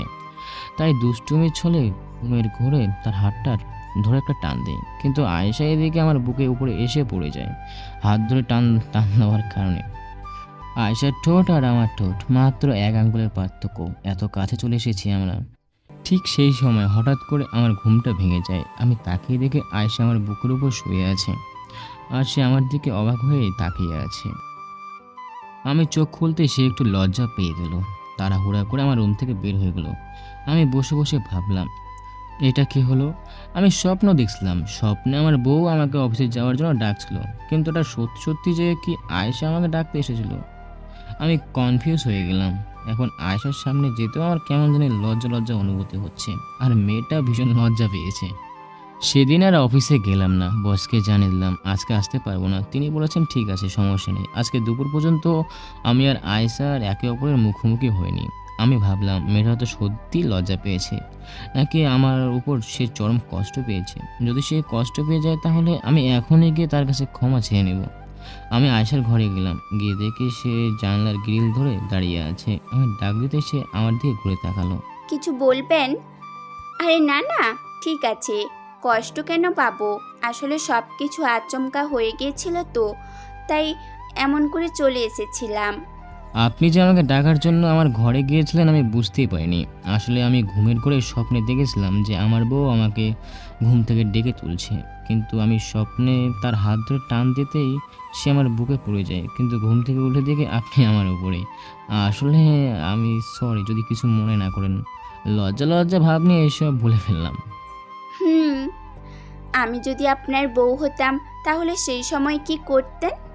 কথাটা বলে আয়েশা লজ্জায় চোখ দুটো বন্ধ করে ফেললো। আমি চোখ বড় বড় করে তার দিকে তাকিয়েছি। তাহলে আমি যা ভাবছিলাম আয়েশাও কি সেটাই ভাবছিল? আয়েশার কথা শুনে আমি বেশ খানিকটা লজ্জা পেয়ে গেলাম। আয়েশা আবার ঘুরে গিয়ে জানলার কাছে গিয়ে দাঁড়ালো। না থাক, আজকে হয়তো একে অপরের সাথে ঠিক মতো কথা বলতে পারবো না। লজ্জাটা কাটলে বোধহয় সব কিছু ঠিক হয়ে যাবে। আয়েশা লজ্জায় চোখ বন্ধ করে ফেলে। আমি চোখ বড় বড় করে তাকিয়ে আছি। তাহলে আমি যা ভাবছি আয়েশাও কি সেটাই ভাবছে? আয়েশার কথা শুনে আমি বেশ খানিকটা লজ্জায় পড়ে গেলাম। আয়েশা আবারও ঘুরে গিয়ে জানলার কাছে গিয়ে দাঁড়ালো। না থাক, আজকে হয়তো একে অপরের সাথে ঠিকঠাক কথা বলতে পারবো না। লজ্জাটা কাটলে আবার হয়তো সব কিছু ঠিক হয়ে যাবে। আমি আর কথা বাড়ালাম না। পরের দিন অফিসে চলে গেলাম। এদিকে রিমা আর আয়শা ছাদে বসে বসে গল্প করছে। আচ্ছা আয়শা আপু, তোমাকে একটা কথা জিজ্ঞেস করি। হ্যাঁ বলো, কি বলবে? আচ্ছা, অভি ভাইয়াকে তোমার কেমন লাগে? হ্যাঁ, ভালোই লাগে। সে সত্যি একটা ভালো মনের মানুষ। তার সাথে সবার তুলনা করা যায় না। কিন্তু কেন, কি হয়েছে বলো তো? না মানে আমি না অভি ভাইয়াকে ভালোবেসে ফেলেছি। রিমির কথা শুনে আয়শার মুখের হাসিটা মলিন হয়ে গেল। সে যেন কিছু একটা হারিয়ে ফেলার ভয় পাচ্ছে। তবু নিজেকে স্বাভাবিক করে রিমিকে বলল, তাই নাকি? কবে হলো এসব? না মানে অনেক দিন আগে থেকেই, যখন অভি ভাইয়া আমাদের বাসায় আসে আর যখন আমাকে প্রাইভেট পড়ানো শুরু করে, তখন থেকে তাকে আমার মনে ধরে যায়। সত্যি সে অসাধারণ একজন মানুষ। হুম, সত্যি সে অসাধারণ। রিমি থাকো, আমি গেলাম, ভালো লাগছে না। কেন? এই তো একটু আগে বললে তোমার ভালো লাগছে না, তাই চলো ছাদে গিয়ে গল্প করি। এখন আবার গল্প করতেও ভালো লাগছে না। না, কেমন জানি লাগছে, তাই ভাবছি গিয়ে একটু ঘুমাবো। হয়তো ঘুমালে সব কিছু ঠিক হয়ে যাবে। আচ্ছা ঠিক আছে, আবার পরে গল্প করা হবে, এখন ঘুমাও গিয়ে। তারপর আয়েশা ছাদ থেকে চলে এলো। সে কি সত্যি ঘুমাবে নাকি অন্য কিছু করবে? আয়েশা ভাবতে লাগলো রিমির কথাগুলো। সে নাকি অভিকে ভালোবাসে। তাহলে অভিও কি তাকে ভালোবাসে? আমি কি আর আমার মনের কথাগুলো বলতে পারবো না? আমি কি আমার মনের কথাগুলো জানাতে পারবো না অভিকে, যে আমি তাকে কতটা ভালোবাসি? এখন যদি অভিকে আমি আমার মনের কথাগুলো জানাই, তাহলে হয়তো রিমার সাথে অন্যায় করা হবে। আর সেটা আমি করতে চাই না, কেননা রিমাকে যে আমি নিজের বোনের মতো ভালোবেসে ফেলেছি। আর তাই বড় বোন হয়ে কিভাবে ছোট বোনকে কষ্ট দেই? কথাগুলো আয়েশা জানলার গ্রিলে দাঁড়িয়ে দাঁড়িয়ে ভাবছিল আর চোখ দিয়ে পানি ফেলছিল। কিরে মা, তুই ওখানে দাঁড়িয়ে কি করছিস? আয়েশা তার বাবার কথায় চমকে গেল। ঘুরে তাকিয়ে দেখে তার বাবা দাঁড়িয়ে আছে। ওহ আব্বু, তুমি তো আমাকে ভয় পাইয়ে দিয়েছিলে। তুমি এসেছো, আগে বলবে না? সত্যি ভয় পেয়ে গেছিস নাকি? হুম, একটু একটু। আচ্ছা, তুমি হাত মুখ ধুয়ে এসো, আমি তোমার জন্য খাবার বেড়ে দিচ্ছি। খেয়ে রেস্ট নিয়ে আবার না হয় দোকানে যেও। আচ্ছা মা। রহিম চাচাও বুঝতে পারলেন আয়েশা হয়তো তার কাছ থেকে কিছু একটা লুকাচ্ছে। কেননা আয়েশা ঘুরে তাকাতেই তার বাবা তার চোখে পানি দেখতে পায়। রহিম চাচা হাত মুখ ধুয়ে এসে খাবারের জন্য বসলে আয়েশা তাকে আনমনে খাবার বেড়েছে, কিন্তু রহিম চাচা লক্ষ্য করলেন। আয়েশা মা, তোর কি হয়েছে বলতো? এসেই লক্ষ্য করছি তুই যেন অন্যমনস্ক হয়ে আসিস। কিছু কি হয়েছে? কোথায়? না তো বাবা, কিছুই হয়নি। এমনি, এই তো দেখো কি সুন্দর করে বেড়ে দিচ্ছি। আমাকে মিথ্যা বলে লাভ নেই মা, আমি তোর বাবা। আমি তোর মনের কষ্ট, কথা, ব্যথা সবগুলোই বুঝতে পারি। আমি বুঝতে পেরেছি তোর কিছু একটা হয়েছে। কি হয়েছে বল তো? বলছি কি আব্বু, চলো না আমরা অন্য কোথাও বাসায় নেই। আয়েশার বাবা আয়েশার কথাটা শুনে কিছুটা অবাক হয়ে গেলেন আর ভাবলেন, তাহলে কি অভির সাথে কিছু হয়েছে? কেন মা, অভি কি কিছু তোকে বলেছে? না না বাবা, উনি তো আমাকে কিছুই বলেননি। আসলে আমার মনে হচ্ছে কি, এখানে থাকাটা হয়তো আমাদের ভুল হয়েছে। তিনি আমাদের জন্য এত কিছু করলেন, আমার এখানে থাকছি খাচ্ছি, আমার কেমন জানি লাগছে। তাই বলছিলাম চলো না অন্য কোথাও চলে যাই। আচ্ছা মা, ঠিক আছে, তুই যখন বলছিস তাহলে অবশ্যই যাবে, কিন্তু কয়েকদিন সময় দে। আচ্ছা বাবা। আজ বেশ কয়েকদিন ধরে লক্ষ্য করছি আয়েশা কেন জানি আমার কাছ থেকে এড়িয়ে এড়িয়ে চলছে। আমার সাথে ঠিকঠাক মতো কথাও বলে না সে। সব সময় কেমন জানি আনমনা হয়ে থাকে, সারাদিন নিজেকে ঘরবন্দি করে রাখে। আজকাল ছাদেও যায় না সে। রিমিও ভাবছে কি হলো আয়েশা আপুর কয়েকদিন ধরে ছাদে আসছে না, ঠিকঠাক কথা বলছে না। একদিন আমি আয়েশাকে ডেকে বললাম, আয়েশা কি হয়েছে আপনার? কই, কোথায়? কিছুই তো হয়নি। না, কিছু তো একটা হয়েছে যার জন্য আপনি আমাকে এড়িয়ে চলছেন, ঠিকঠাক মতো কথা বলেন না। আর আমার সাথে কি হয়েছে কিছু কি বলবেন আমাকে? এটা আমার ব্যক্তিগত ব্যাপার। আর আপনি কে যে আমি আপনাকে সব কথা বলবো? আয়েশার কথা শুনে আমি বেশ অবাক হয়ে গেলাম। মেয়েটার কি এমন হলো? আমার সাথে তো সব কিছু শেয়ার করতো, কিন্তু এখন এভাবে কেন কথা বলছে? আর আর এটাও কি সত্যি যে আমি তার ব্যক্তিগত জীবন নিয়ে নাক গলাবো না? তারপর আমি মলিন সুরে বললাম, হ্যাঁ ঠিকই তো বলেছেন। আমি কে আপনার যে আপনার ব্যক্তিগত ব্যাপারে নাক গলাবো? আমি তো এক অপরিচিত লোক। আমি আয়েশার কাছ থেকে চলে এলাম, নিজের রুমের দরজাটা বন্ধ করে শুয়ে পড়লাম। আমি আয়েশার কি সত্যি আপন কেউ না? আমি যে আপনাকে কতটা ভালোবাসি এখনও বোঝাতে পারলাম না। এতদিন সব কিছু আমাকে শেয়ার করতে, কিন্তু এখন কি এমন হলো যে আমাকে কথাই বলছেন আমার সাথে? এইদিকে আয়েশা আমার দরজা বন্ধ করে দেখে বেশ কষ্ট পাচ্ছে। সে নিজেকে দোষীরূপ মনে করছে। সে জানে আমি যখন কষ্ট পাই, মন খারাপ করে, তখন ঘরের দরজা বন্ধ করে একাকিত্বভাবে নিজের কষ্টগুলো নিজের মধ্যে গুছিয়ে রাখি। আমাকে ক্ষমা করে দিন, আমি আপনাকে কষ্ট দিচ্ছি বলে। কিন্তু আমি যে নিরুপায়, কি করব বলুন? আপনাকে যে আমি বড্ড ভালোবাসি, কিন্তু ভালোবাসি বলার অধিকার যে আমার কাছে নেই, তাই আপনার থেকে অনেক দূরে চলে যেতে চাচ্ছি। আমি জানি আপনি এত সহজে আমাকে আপনার কাছ থেকে দূরে যেতে দিবেন না, তাই আপনাকে কথার জালে কষ্ট দিচ্ছি। যদি আপনি আমাকে দূরে ঠেলে দেন, তাই আমি যে আপনার হতে পারবো না, কেননা রিমা আপনাকে অনেক ভালোবাসে, আর আমি চাই না সেটা মিথ্যা হোক। পরের দিন বিকালে রিমি আয়েশার কাছে যায়। গিয়ে দেখে আয়েশা মন খারাপ করে শুয়ে আছে। রিমি গিয়ে আয়েশার মাথার কাছে গিয়ে বসে, হাতটা আয়েশার কপালে ধরে দেখলো জ্বর আছে কিনা। না, কোনো জ্বর নেই। রিমি আয়েশার কপালে হাত দিয়ে চোখ খুলে দেখে সে ঘুমিয়েছিল কিনা। চোখ খুলে দেখে রিমি তার পাশে বসে আছে। রিমা, তুমি এখানে কখন এলে? আমাকে তো একবার ডাকলেও না। এই তো মাত্র এলাম, এসে দেখি তুমি ঘুমিয়ে আছো, তাই ডাকিনি। আচ্ছা, তোমার কি হয়েছে বলো তো? কদিন ধরে লক্ষ্য করছি তুমি আর আমার সাথে ঠিকমতো কথা বলো না, ছাদে যাও না, সবসময় তুমি নাকি ঘরের ভিতরে বন্দি হয়ে থাকো। কিছু কি হয়েছে? হুম, তবে আজ আর কোনো কথা শুনবো না। তোমাকে কিন্তু আমার সাথে যেতেই হবে। চলো ওঠো, ছাদে গিয়ে গল্প করবো দুজন মিলে। এইদিকে আমি আজকে বিকেলের দিকে অফিস থেকে চলে এলাম বসের কাছ থেকে ছুটি নিয়ে। কিন্তু হঠাৎ করে একটা বৃদ্ধ মহিলা আমার সামনে এসে বলল, বাবা, আমার একটু সাহায্য করো না। আমি আর আমার মাইয়া 2 দিন ধরে কিছু খাই নাই। মহিলাটাকে দেখে আমার বেশ মায়া হলো। তার পাশে দাঁড়িয়ে আছে একটা মেয়ে, এই ধরেন 14 কিংবা 15 বছর বয়সের একটা মেয়ে। দুজনে ক্ষুধার্ত শরীর যেন ভেঙে পড়েছে। তাই আমি তখনই বললাম, আপনারা বসুন আমার সাথে, আমি আপনাদের খাওয়ার ব্যয়ের ব্যবস্থা করে দিচ্ছি। আপনারা বসুন আমার সাথে, আমি আপনাদের খাবারের ব্যবস্থা করে দিচ্ছি।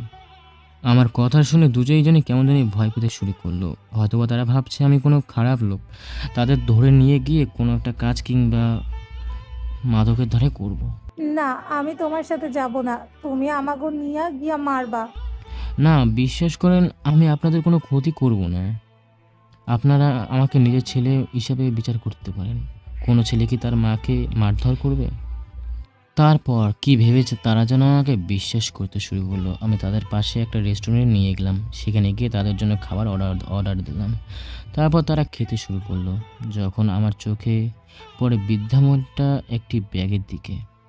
ব্যাগটার অবস্থা খুবই খারাপ, কিন্তু তার মধ্যে একটা ছবি পরিষ্কারভাবে বেরিয়ে এলো আমার চোখের সামনে।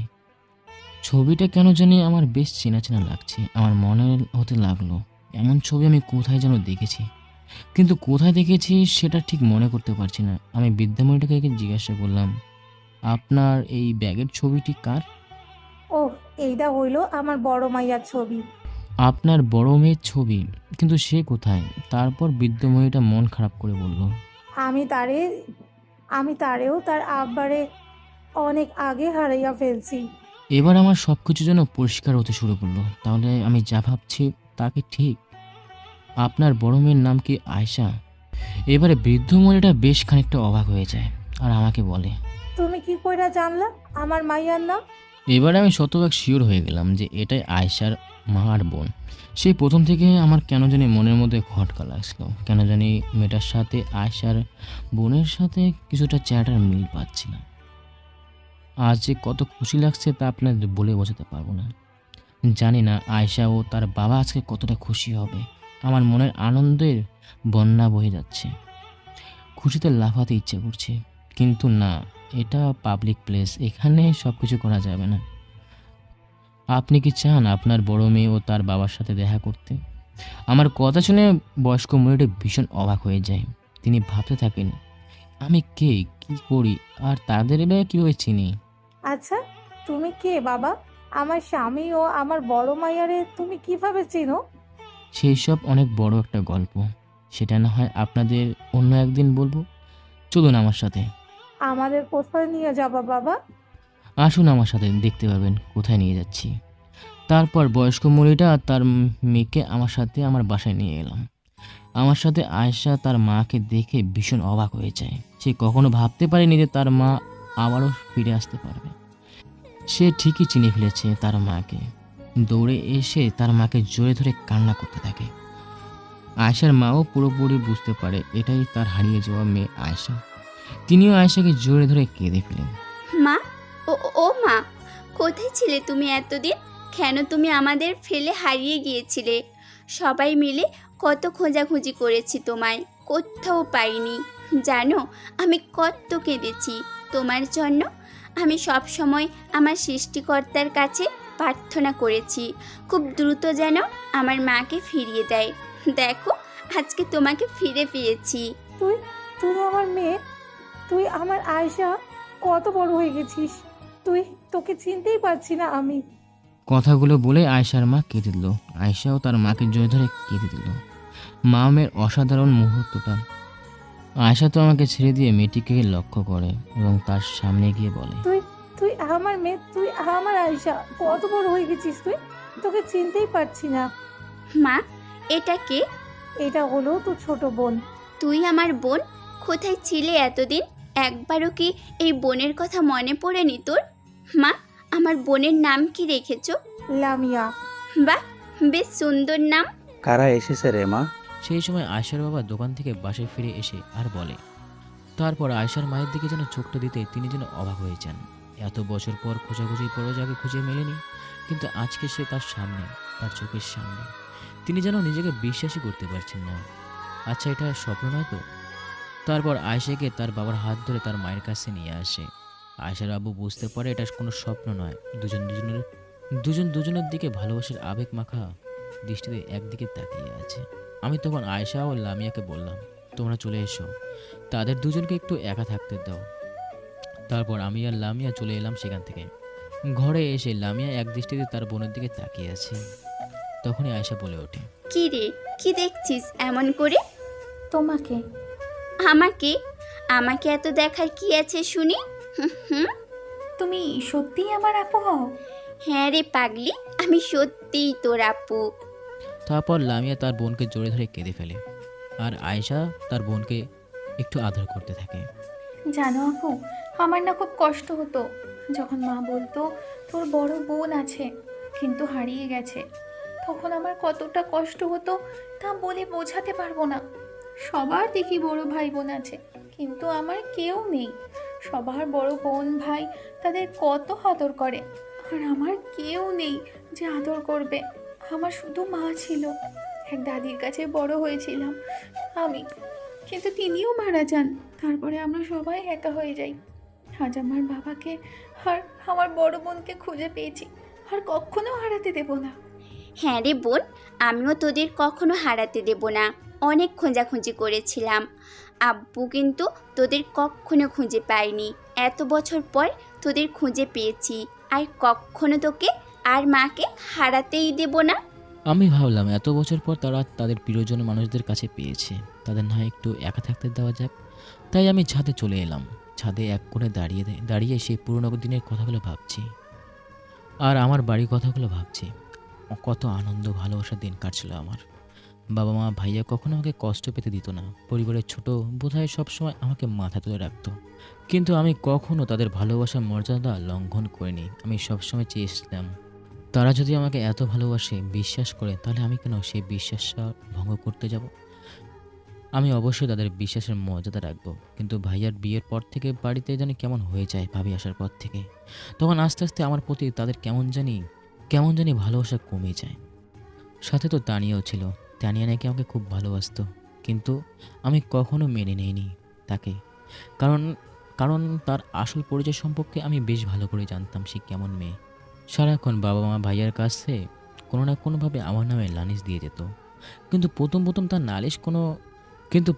তার নালিশ কোনো কাজে আসতো না। কিন্তু আস্তে আস্তে তারা কেমন জানি পরিবর্তন হতে শুরু করলো। কিন্তু শেষ দিনের ঘটনাটা এখন আমার চোখে স্পষ্ট ভেসে ওঠে। কেন করলো তানিয়া আমার সাথে এমনটা? আমার মা বাবা ভাইয়া তারপরেও একবারও জানার চেষ্টা করিনি। না, ওই বাড়িতে আমি আর কখনো ফিরে যাব না।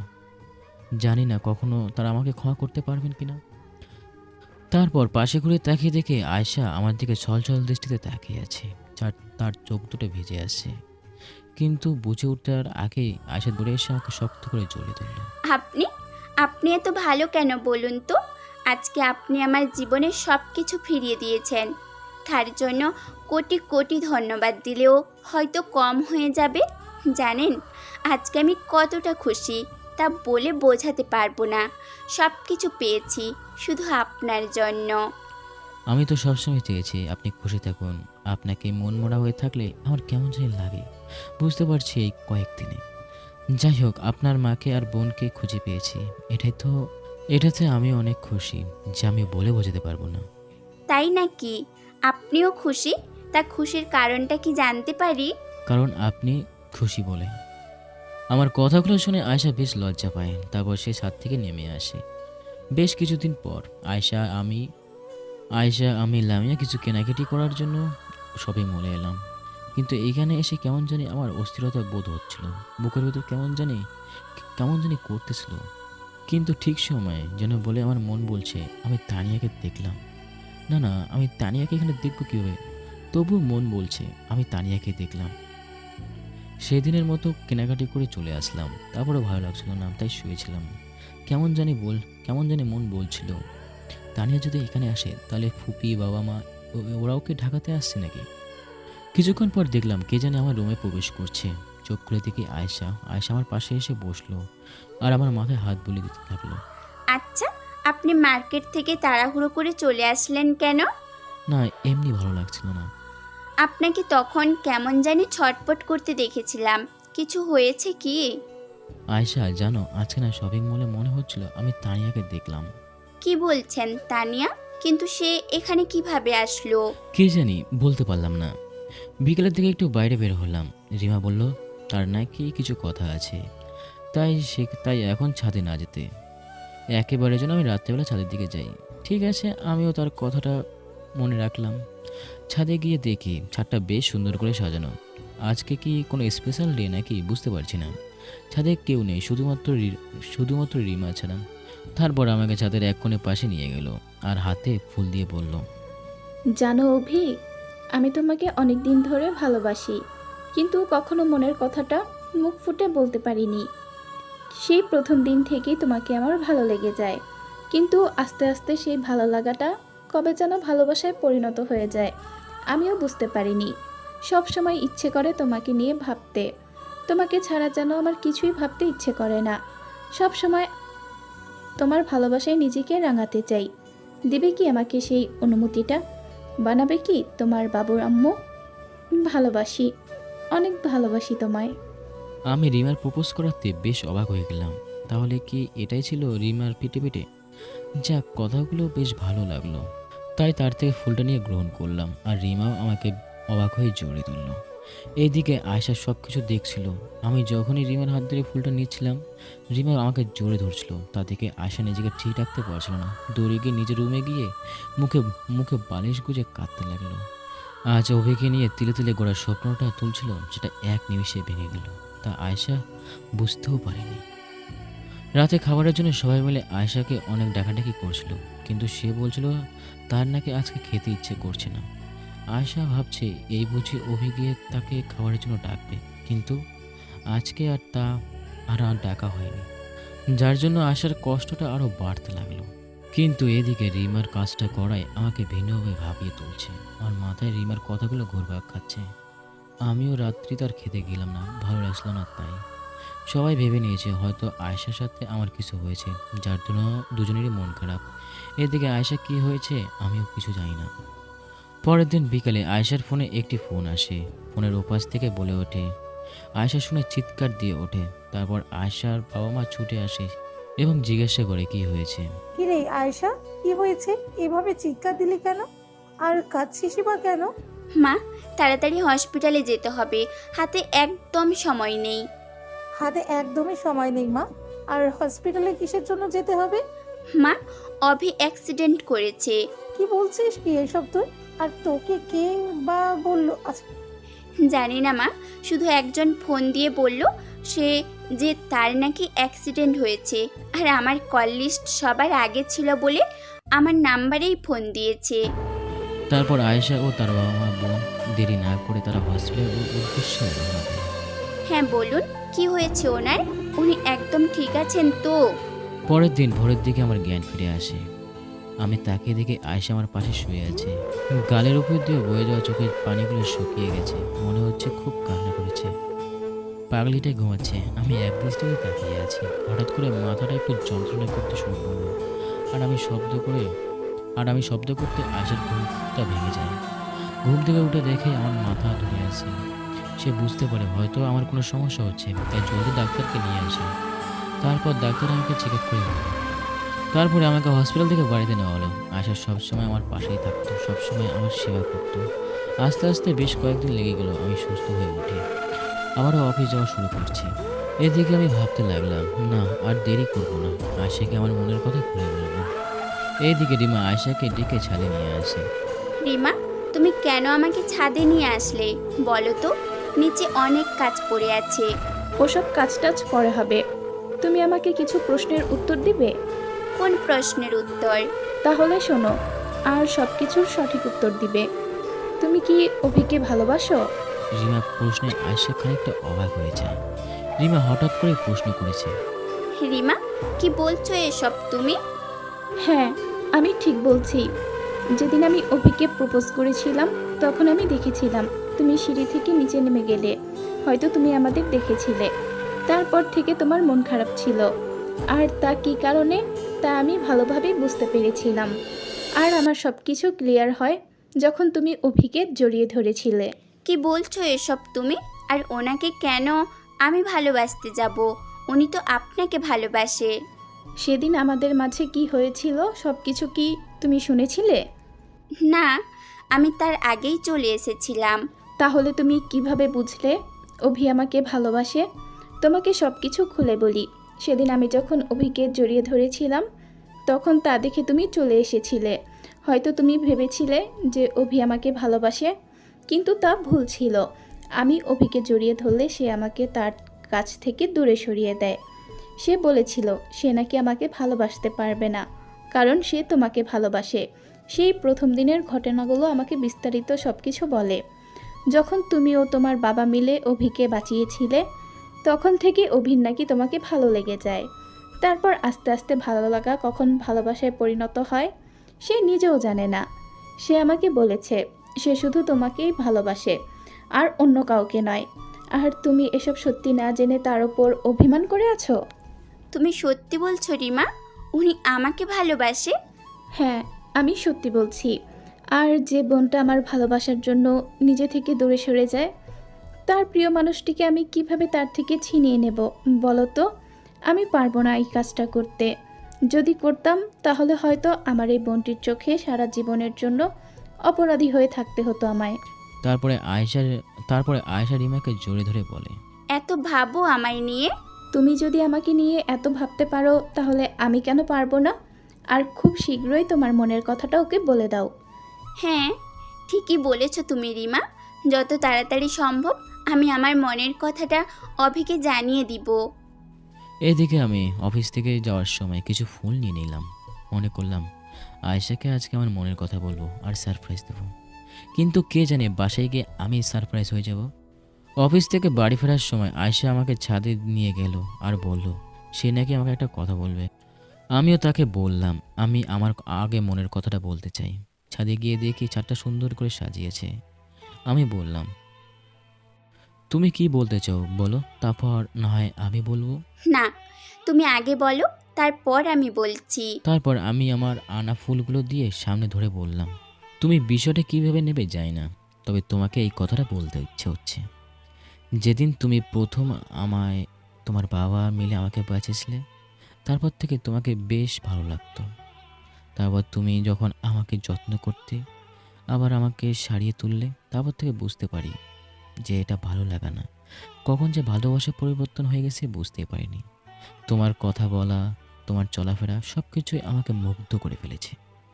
আমি বুঝতে পারছি আয়শা, তোমাকে ছাড়া আমি যে প্রতিটা মুহূর্ত আমাকে অন্ধকার বলে মনে হয়। আমি তোমাকে অনেক ভালোবাসি আর কখনো হারাতে চাই না। আমাকে কি দেবে তোমার ভালোবাসার অধিকার? কথা দিলাম কখনো তোমাকে ছেড়ে যাব না, তোমার প্রতি কোনো অভিযোগ আসবে না। আচ্ছা, হবে কি তুমি আমার দুষ্টু মিষ্টি বউ? আয়শার দিকে তাকিয়ে দেখি তার চোখে পানি। এটা কোনো অশ্রু কষ্টের নয়, এটা হচ্ছে আনন্দের অশ্রু। আয়েশা তো এটাই চেয়েছিল, কিন্তু কে জানতো তার মনের কথাটা অভি তাকে বলে দেবে। আয়েশার চোখে পানি মুছে একটা মিষ্টি হাসি দেয় আর বলে ওঠে, হ্যাঁ, থাকবো থাকবো আমি তোমার সাথে সারাটা জীবন। অনেক ভালোবাসবো তোমায়। হ্যাঁ, আমি হব তোমার দুষ্টু মিষ্টি বউ। শুধু তুমি আমাকে ভালোবাসা দিয়ে আগলে রাখবে। দেখবে সারা জীবন আমি তোমাকে আমার ভালোবাসা দিয়ে আগলে রাখবো। আয়েশা কথাগুলো বলে আমরা দুজন দুজনের দিকে তাকিয়েতেই রিমা ও লামিয়া হাততালি দিচ্ছে। আমরা ভাবছি ওরা এখানে কি করছে। আয়েশা কথাগুলো বলে আমরা দুজন দুজনের দিকে তাকিয়ে দেখি তখনই রিমা লামিয়া হাতের তালি দিচ্ছে। আমরা ভাবছি ওরা এখানে কি করছে। লামিয়াকে উদ্দেশ্য করে আয়েশা বলে, কি রে তুই তুই এখানে কি করছিস? দেখতে এলাম অভি ভাইয়া আমার মিষ্টি আপুটাকে কিভাবে প্রপোজ করে শিখে নিতে হবে না? আমার বরটা যদি এভাবে প্রপোজ করতে না পারে, তো আমি এভাবে আমার বরটাকে প্রপোজ করব। তাই শিখে রাখাটা খুবই জরুরি। তবে রে, দাঁড়াও, তোকে দেখাচ্ছি মজা। না আপু, লাগছে তো, ছাড়ো প্লিজ। লাগুক, আরো বেশি করে লাগুক। ছোট্ট পিচ্চি হয়ে বড়দের মাঝে নাক গলানো, তাই না? আচ্ছা আপু, সরি, এবারের মতো ছেড়ে দাও। তারপরে লামিয়াকে ছেড়ে দিয়ে আয়েশা ও লামিয়া তার বাবা মার কাছে নিয়ে গেলাম। তাদেরকে জানালাম যে আমরা একে অপরকে খুব ভালোবাসি এবং বিয়ে করতে চাই। তারাও আর আপত্তি করলো না। তবে আমি বললাম আমি এখন বিয়ে করতে চাই না, আগে নিজেকে ভালোভাবে তৈরি করি তারপর। কেননা আমার এখনও কোনো ঠিকানা নেই, অন্যের বাসায় ভাড়া থেকেই। আয়েশাকে বিয়ে করে কোথায় তুলে রাখবো তাকে? তবে আয়েশা আমার সিদ্ধান্ত মেনে নিতে পারছে না। সে কিছুতে অপেক্ষা করতে পারবে না। সে খুব শীঘ্রই আমাকে বিয়ে করতে চায়। তার মনে একটা অজানা ভয় সৃষ্টি করছে। আমার কথায় যদি সে এখন বিয়ে না করে, আস্তে আস্তে তার থেকে অভিকে যদি কেউ কেড়ে নেয়। তারপর অনেক কষ্টে আয়েশাকে বোঝালাম। শুরু হলো আমার করে তোলার পালা। আস্তে আস্তে কেটে গেল 2টা বছর। নিজেকে সমাজের পক্ষে খুব সামান্য প্রতিষ্ঠিত করতে পেরেছি। তাই আয়েশার সিদ্ধান্ত নিয়ে সে শেষবারে আমাকে বিয়ে করতে চায়। তবে এবার আর না করলাম না, ঠিক আছে। আর মাত্র কয়েকদিন পর আমার আর আয়েশার বিয়ে। সন্ধ্যার দিকে ছাদে বসে আছি, হাতে কফির কাপ নিয়ে ব্যস্ত শহরটাকে দেখছি আর ভাবছি কয়েক বছর কেটে গেল বাবা মার সাথে কোনো যোগাযোগ হচ্ছে না। আচ্ছা, তারা কি আমার কথা মনে রেখেছে, নাকি তারা আমাকে মন থেকে মুছে দিয়েছে? কিন্তু সেটা করতে যাবে কেন? তারা তো আমার বাবা মা। আবার পরক্ষণে মনে হলো আমাকে যেভাবে সেদিন ফাঁসানো হয়েছিল, হয়তো তারা দুশ্চরিত্র ছেলে বলে মনে রাখতে চায় না। অবশেষে আমার আর আয়েশার বিয়েটা হয়ে গেল। ছোটোখাটোভাবে সামান্য কয়েকজন অফিসের কলিগ আর কিছু প্রিয় মানুষজনদের নিয়ে বিয়েটা হয়ে গেল। বিয়ের পর আয়েশার সকল দুঃখ কষ্টের জন্য আস্তে আস্তে সব কিছু হারিয়ে যেতে লাগলো। আশা, আমার ভালোবাসা, আমার আদর মাখার কথাগুলো, সেই বাচ্চামি স্বভাব, সব কিছুই পরিবর্তন। সেই আগের মতো আর আয়েশা নেই। আর আমিও চাই সারা জীবন এমনভাবে থাকুক। অফিস থেকে বাড়ি ফেরার সময় আয়েশার জন্য কিছু নিয়ে বাড়ি রওনার দিকে হলাম। আজকে তার জন্য কিছু নিয়ে যাই, তাই শপিং মলে ঢুকলাম। ঠিক সেই সময় কোথা থেকে একটা বাচ্চা ছেলে সিঁড়িতে এসে পা স্লিপ করে পড়ে যেতে যাবে। সেই সময় আমি ছেলেটার হাত ধরে ফেলি, কোনো মতে সে বেঁচে যায়। ঠিক সেই সময় একজন ভদ্রলোক এসে তাকে জড়িয়ে ধরে আর তাকে আদর দিতে থাকে আর বলতে থাকে তোমার তেমন কিছু হয়নি। আমি বুঝতে পারলাম এটা নিশ্চয়ই বাচ্চাটির বাবা। তখনই তিনি বলে ওঠেন, অসংখ্য ধন্যবাদ আপনাকে। কি বলে ধন্যবাদ দিব তা আমার জানা নেই। অনেক উপকার করলেন আমার। না না, ঠিক আছে, এতে ধন্যবাদ দেওয়ার কোনো কিছু প্রয়োজন নেই। সাহায্য করতে পেরেছি আমি এতেই অনেক খুশি। তাকে এভাবে একলা ছেড়ে দেবেন না, বুঝতে তো পারছেন বাচ্চা মানুষ কখন কি করে ফেলে ঠিক বলা যায় না। জি অবশ্যই। তারপর ভদ্রলোকটির সাথে বেশ কিছুক্ষণ কথা হলো, বুঝতে পারলাম উনি একজন মিশুক টাইপের, সবার সাথে মিশতে ভালো পারেন। ওনার নাম তামিম চৌধুরী। যাই হোক, সেদিন আয়শার জন্য কিছু কেনাকাটা করে রওনা হলাম। তারপর বেশ কয়েকদিন পর আবার সেই ভদ্রলোকটির সাথে মানে অর্থাৎ তামিমের সাথে সাথে দেখলাম হয়তো দাঁড়িয়ে আছে গাড়ির জন্য, গাড়ি পাইনি, তাই ওনাকে ওনার বাড়িতে ড্রপ করে দিলাম। অনেক ধন্যবাদ আপনাকে। যদি কিছু না মনে করেন তাহলে প্লিজ আমার সাথে আমার বাড়িতে আসুন। অন্তত এক কাপ কফি খেয়ে যাবেন। না ভাই, এখন যেতে পারবো না, অন্য একদিন না হয় যাব।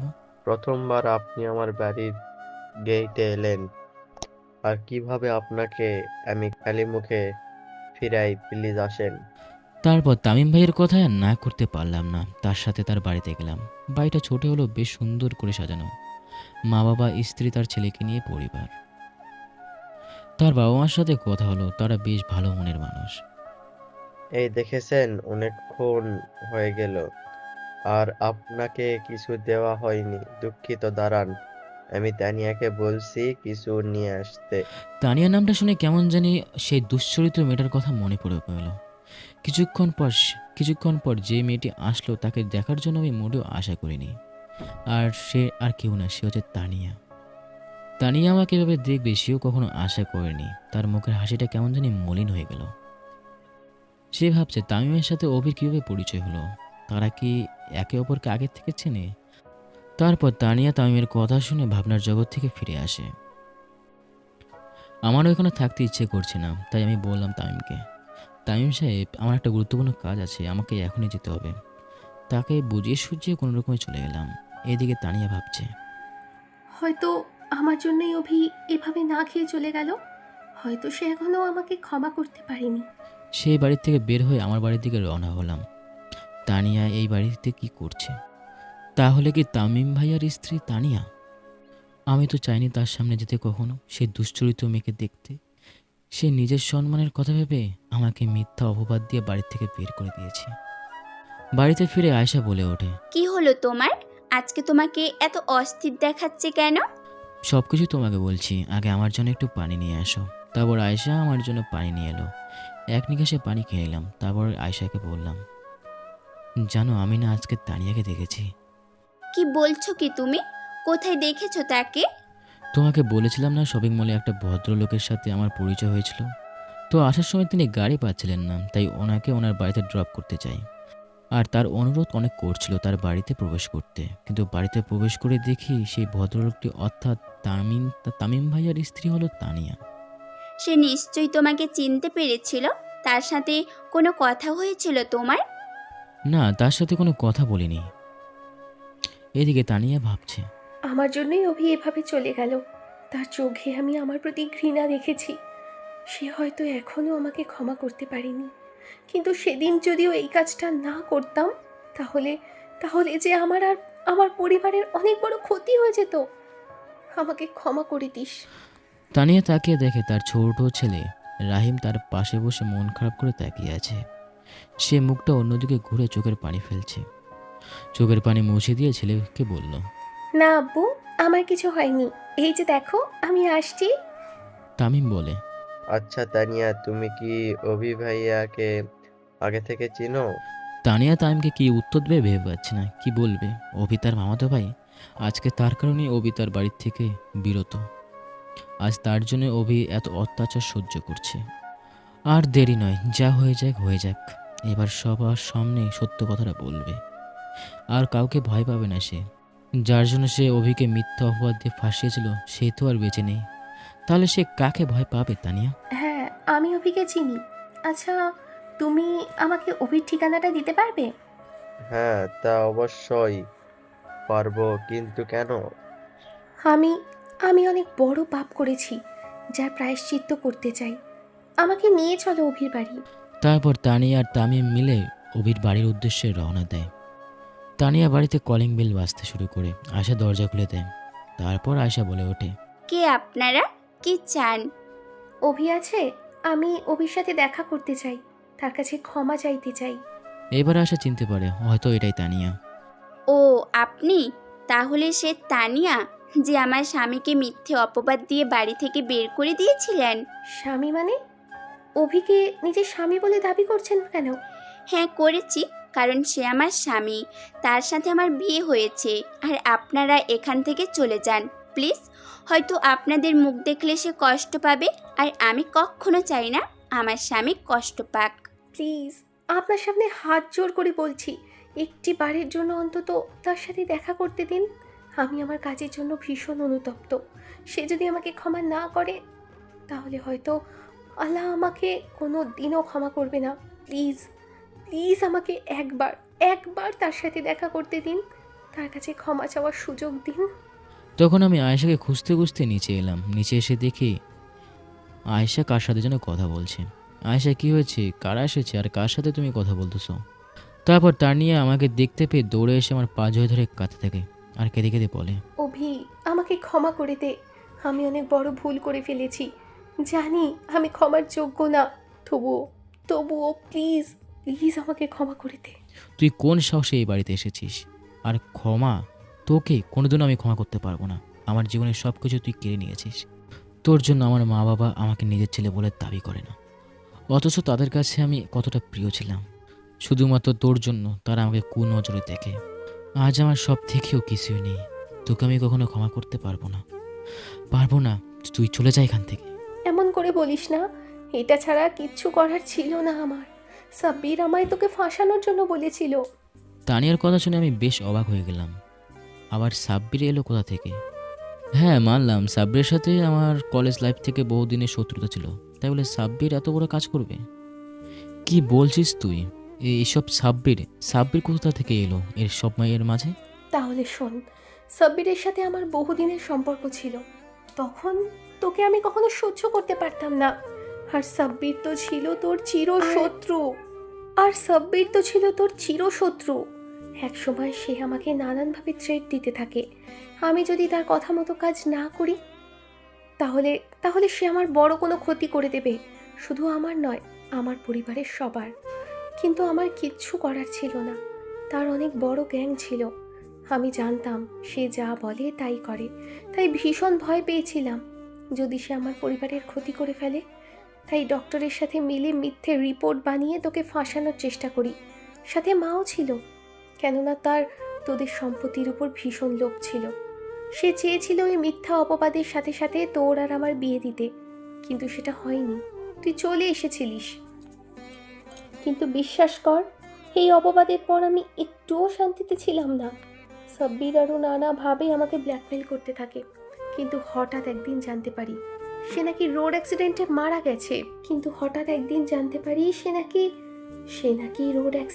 মারা গেছে। সেদিন আমি কতটা খুশি হয়েছিলাম তা তোকে বলে বোঝাতে পারবো না। অবশেষে সিদ্ধান্ত নিয়েছিলাম তোকে যে করেই হোক খুঁজে বের করব আর তোর কাছে ক্ষমা চাইব। মামা মামি সবাইকে বলে দিয়েছিলাম যে আমি তোকে মিথ্যে অপবাদ দিয়ে ফাঁসিয়েছি। তারপর থেকে মামা মামির পরিবারের সবাই ভীষণ অনুতপ্ত। তোর সাথে এমন অন্যায় করার জন্য অনুতাপে ভোগে। সত্যি বিশ্বাস কর, তোকে ছাড়া বাড়ির সবাই কেউ ভালো নেই রে। সবাই কেমন জানি মন মরা হয়ে গেছে। তারপর হঠাৎ আমার সাথে তামিমের বিয়ে হয়ে যায় আর এখানে চলে আসি। এদিকে তানিয়ার কথাগুলো শুনে তামিমের পুরো রাগে মাথাটা ফেটে যাচ্ছে। কি করবে? একটা মেয়েকে নিজের সম্মানের সব কিছু ধুলে মিশিয়ে দিয়েছে, একটা ছেলেকে এত বড় মিথ্যা অপবাদ দিয়েছে। তামিমের এই রাগে চেহারা দেখে তানিয়া তামিমের কাছে গিয়ে বলে, আমাকে ক্ষমা করে দাও, আমি অনেক বড় ভুল করেছি আর তোমার থেকেও এই সত্যিটা লুকিয়েছি। সত্যি কারোর কাছে এখন আমার ক্ষমা চাওয়ার কোনো মুখ নেই। তবুও পারলে আমাকে ক্ষমা করে দাও। তামিম তানিয়ার দুটো হাত ধরে এক ঝটকায় সরিয়ে দিল। রাহিমকে নিয়ে হনহন করে বেরিয়ে গেল। তামিমের কথাগুলো শুনে ভীষণ রেগে যায়। কি করে পারলো একটা মেয়ে এভাবে একটা ছেলের জীবন নষ্ট করতে? তানিয়া সেখানে ধবস করে বসে পড়ে আর অঝরে কাঁদতে থাকে। হয়তো তার সাথে এটাই হবার ছিল। বেশ কিছুদিন হয়ে যায়, তামিম ও তানিয়ার সম্পর্কটাও ঠিক হয়েছে। এদিকে আমি আমার ল্যাপটপে বসে নিয়ে কাজ করছি। ঠিক সেই সময় আয়েশা আমার পাশে এসে বসে আর বলে, এই শোনো না, অনেক দিন ধরে আমাকে কোথাও নিয়ে যাওনি, আমাকে কোথাও নিয়ে যাও। আচ্ছা নিয়ে যাব, সময় পাই তারপর। কোন সময় বুঝি না, আমাকে নিয়ে যেতেই হবে। আমি একটা জায়গা দেখেছি, ভীষণ সুন্দর জায়গা, ওখানে আমাকে নিয়ে যেতে হবে বলে দিলাম। আর আমাদের সাথে তামিম ভাইয়া ও তানিয়াও যাবে। ঠিক আছে। আয়েশা মনে মনে খুশি, কেননা তার প্ল্যান সাকসেস হতে চলেছে। এদিকে আমি কিছুই চাই না আয়েশা কি প্ল্যান করে রেখেছে। নির্ধারিত দিনে আমরা রেডি হয়ে এলাম, সাথে তামিম ভাইয়া ও তানিয়াও ছিল।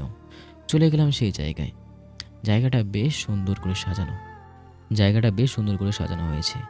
মন ভালো হয়ে যাবে এখানে আসলে। তারপর পিছন থেকে কে জানি আমার চোখ দুটো বেঁধে দিল।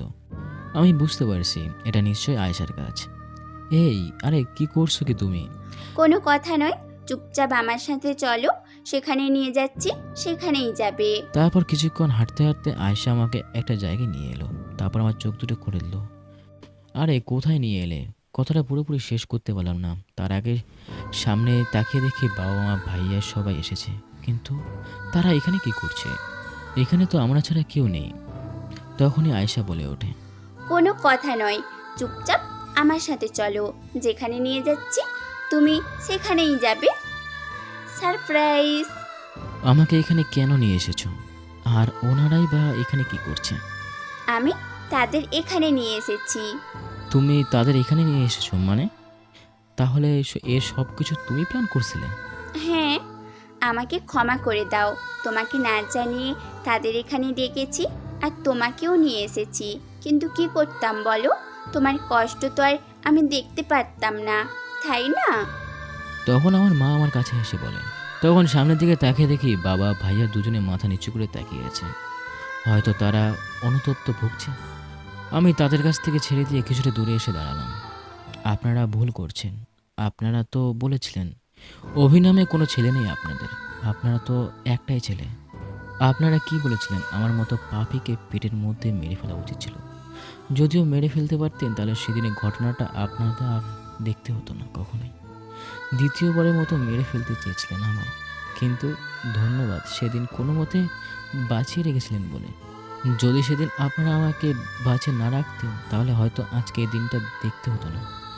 কতটা কষ্ট নিয়ে আর যন্ত্রণা নিয়ে সেখান থেকে যে এসেছিলাম আমি, সেটা আপনাদের কি করে বোঝাবো বলেন? আপনারা তো ভেবেছিলেন বাড়ির আপদ দূর হলো। আর আপনি ভাইয়াকে উদ্দেশ্য করে বললাম, আবার এখানে এসেছেন কেন? আমাকে মেরে ফেলতে, তাই না? আমি তো অনেক বড় পাপ করে ফেলেছিলাম, খারাপ কাজ করেছিলাম, আপনাদের মান সম্মান ধুলিয়ে মিশিয়ে দিয়েছিলাম। নিন, আমি আপনার সামনে দাঁড়িয়ে আছি। আপনি আমাকে নিয়ে যা খুশি তাই করতে পারেন, আমি আপনাদের কোনো বাধা দেব না। আমাকে ক্ষমা করে দে ভাই, আমি নিজের ভুল বুঝতে পারছি। সরি ভাই কাকে বলছেন? দেখুন আপনারা তো কোথাও ভুল হচ্ছে, আপনার তো কোনো ভাই নেই তাই না? তাহলে ভাই আসলো কোথা থেকে? এত অভিমান আমাদের ওপর? দেখুন আপনাদের উপর আমার কোনো অভিমান অভিযোগ কোনো কিছুই নেই।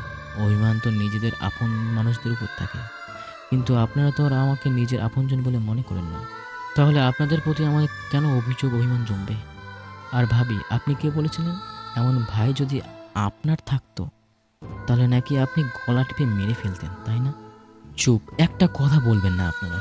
আজকে আমি শুধু বলবো, আপনারা শুনবেন। সেদিন যদি আমার কথাগুলো একটু অন্তত শোনার চেষ্টা করতেন কিংবা বোঝার চেষ্টা করতেন তাহলে হয়তো এই ভুলটা হতো না। আর আয়েশা, আমি তোমাকে কি বলবো, তুমি আমাকে এখানে না আনলেও পারতে। যাই হোক, আমি তোমাদের জন্য অপেক্ষা করছি, তুমি শীঘ্রই চলে এসো। তারপরে আমি সেখান থেকে চলে এলাম। গাড়িতে এসে অপেক্ষা করতে লাগলাম আয়েশার জন্য। মা আয়েশাকে বুকে জড়িয়ে ধরে বলল, মা, আপনি চিন্তা করবেন না এসব নিয়ে। আমার উপর রাগ শুধুমাত্র সীমিত সময়ের জন্য, আর আমি জানি ও রাগ কিভাবে ভাঙতে হয়। আর আপনারা একদম চিন্তা করবেন না, সে আপনাদের উপর অভিমান করে আছে। তার মুখের কথা আর মনের কথা সম্পূর্ণ আলাদা। সে আপনাদের যে ভীষণ ভালোবাসে। জানেন, তখনই কান্না করতো। তখনই কান্না করতে দেখি। তখনই বলে আপনাদের কথা নাকি তার খুব মনে পড়েছে। আমি বুঝতে পেরেছি যে ছেলেটি তার পরিবারকে এতটা ভালোবাসে, সে কি করে পারবে তার পরিবারের মানুষগুলোকে ঘৃণা করতে। আমি খুব শীঘ্রই তার অভিমান ভাঙিয়ে আপনাদের মাঝে ফিরিয়ে আনবো, শুধু দোয়া করবেন। তারপরে আয়েশা চলে আসে, এসে আমার পাশে বসে। তারা আমাদের দিকে এক দৃষ্টিতে তাকিয়ে আছে, আর আমি দু চোখ মুছে গাড়ি চালানোর দিকে মন দিলাম। আয়েশা আমার দিকে তাকিয়ে মুচকে হেসে দিয়ে ভাবছে, আমি জানি তুমি এখন কতটা কষ্ট পাচ্ছ, সেটা আমি তোমার কথাগুলো বলার সময় বুঝতে পেরেছি। তোমার মনে তাদের নিয়ে যত অভিমান আছে সব কিছু ভেঙে আমি তাদের কাছে তোমাকে ফিরিয়ে দিব, এটা আমার প্রতিজ্ঞা। তো হ্যালো ভিউয়ার্স, আমি একটু ফ্যামিলি প্রবলেমে ছিলাম, তো যার কারণে সেরকমভাবে ভয়েস কোনোটা টাইম পাচ্ছিলাম না। তবে এখন থেকে আমি চেষ্টা করব প্রতিদিন গল্প দিতে না পারলেও একদিন বাদে একদিনে গল্প দেওয়ার। আর হ্যাঁ, এখন থেকে অবহেলার গল্পগুলি আসবে এই চ্যানেলে। আর আমাদের মাফিয়া চ্যানেলে যদি গল্প শুনতে চান তাহলে কমেন্ট করে জানাবেন, আমি আপনাদের নেক্সট গল্পে আমি আমাদের মাফিয়া চ্যানেলের নাম বলে দেবো। ধন্যবাদ।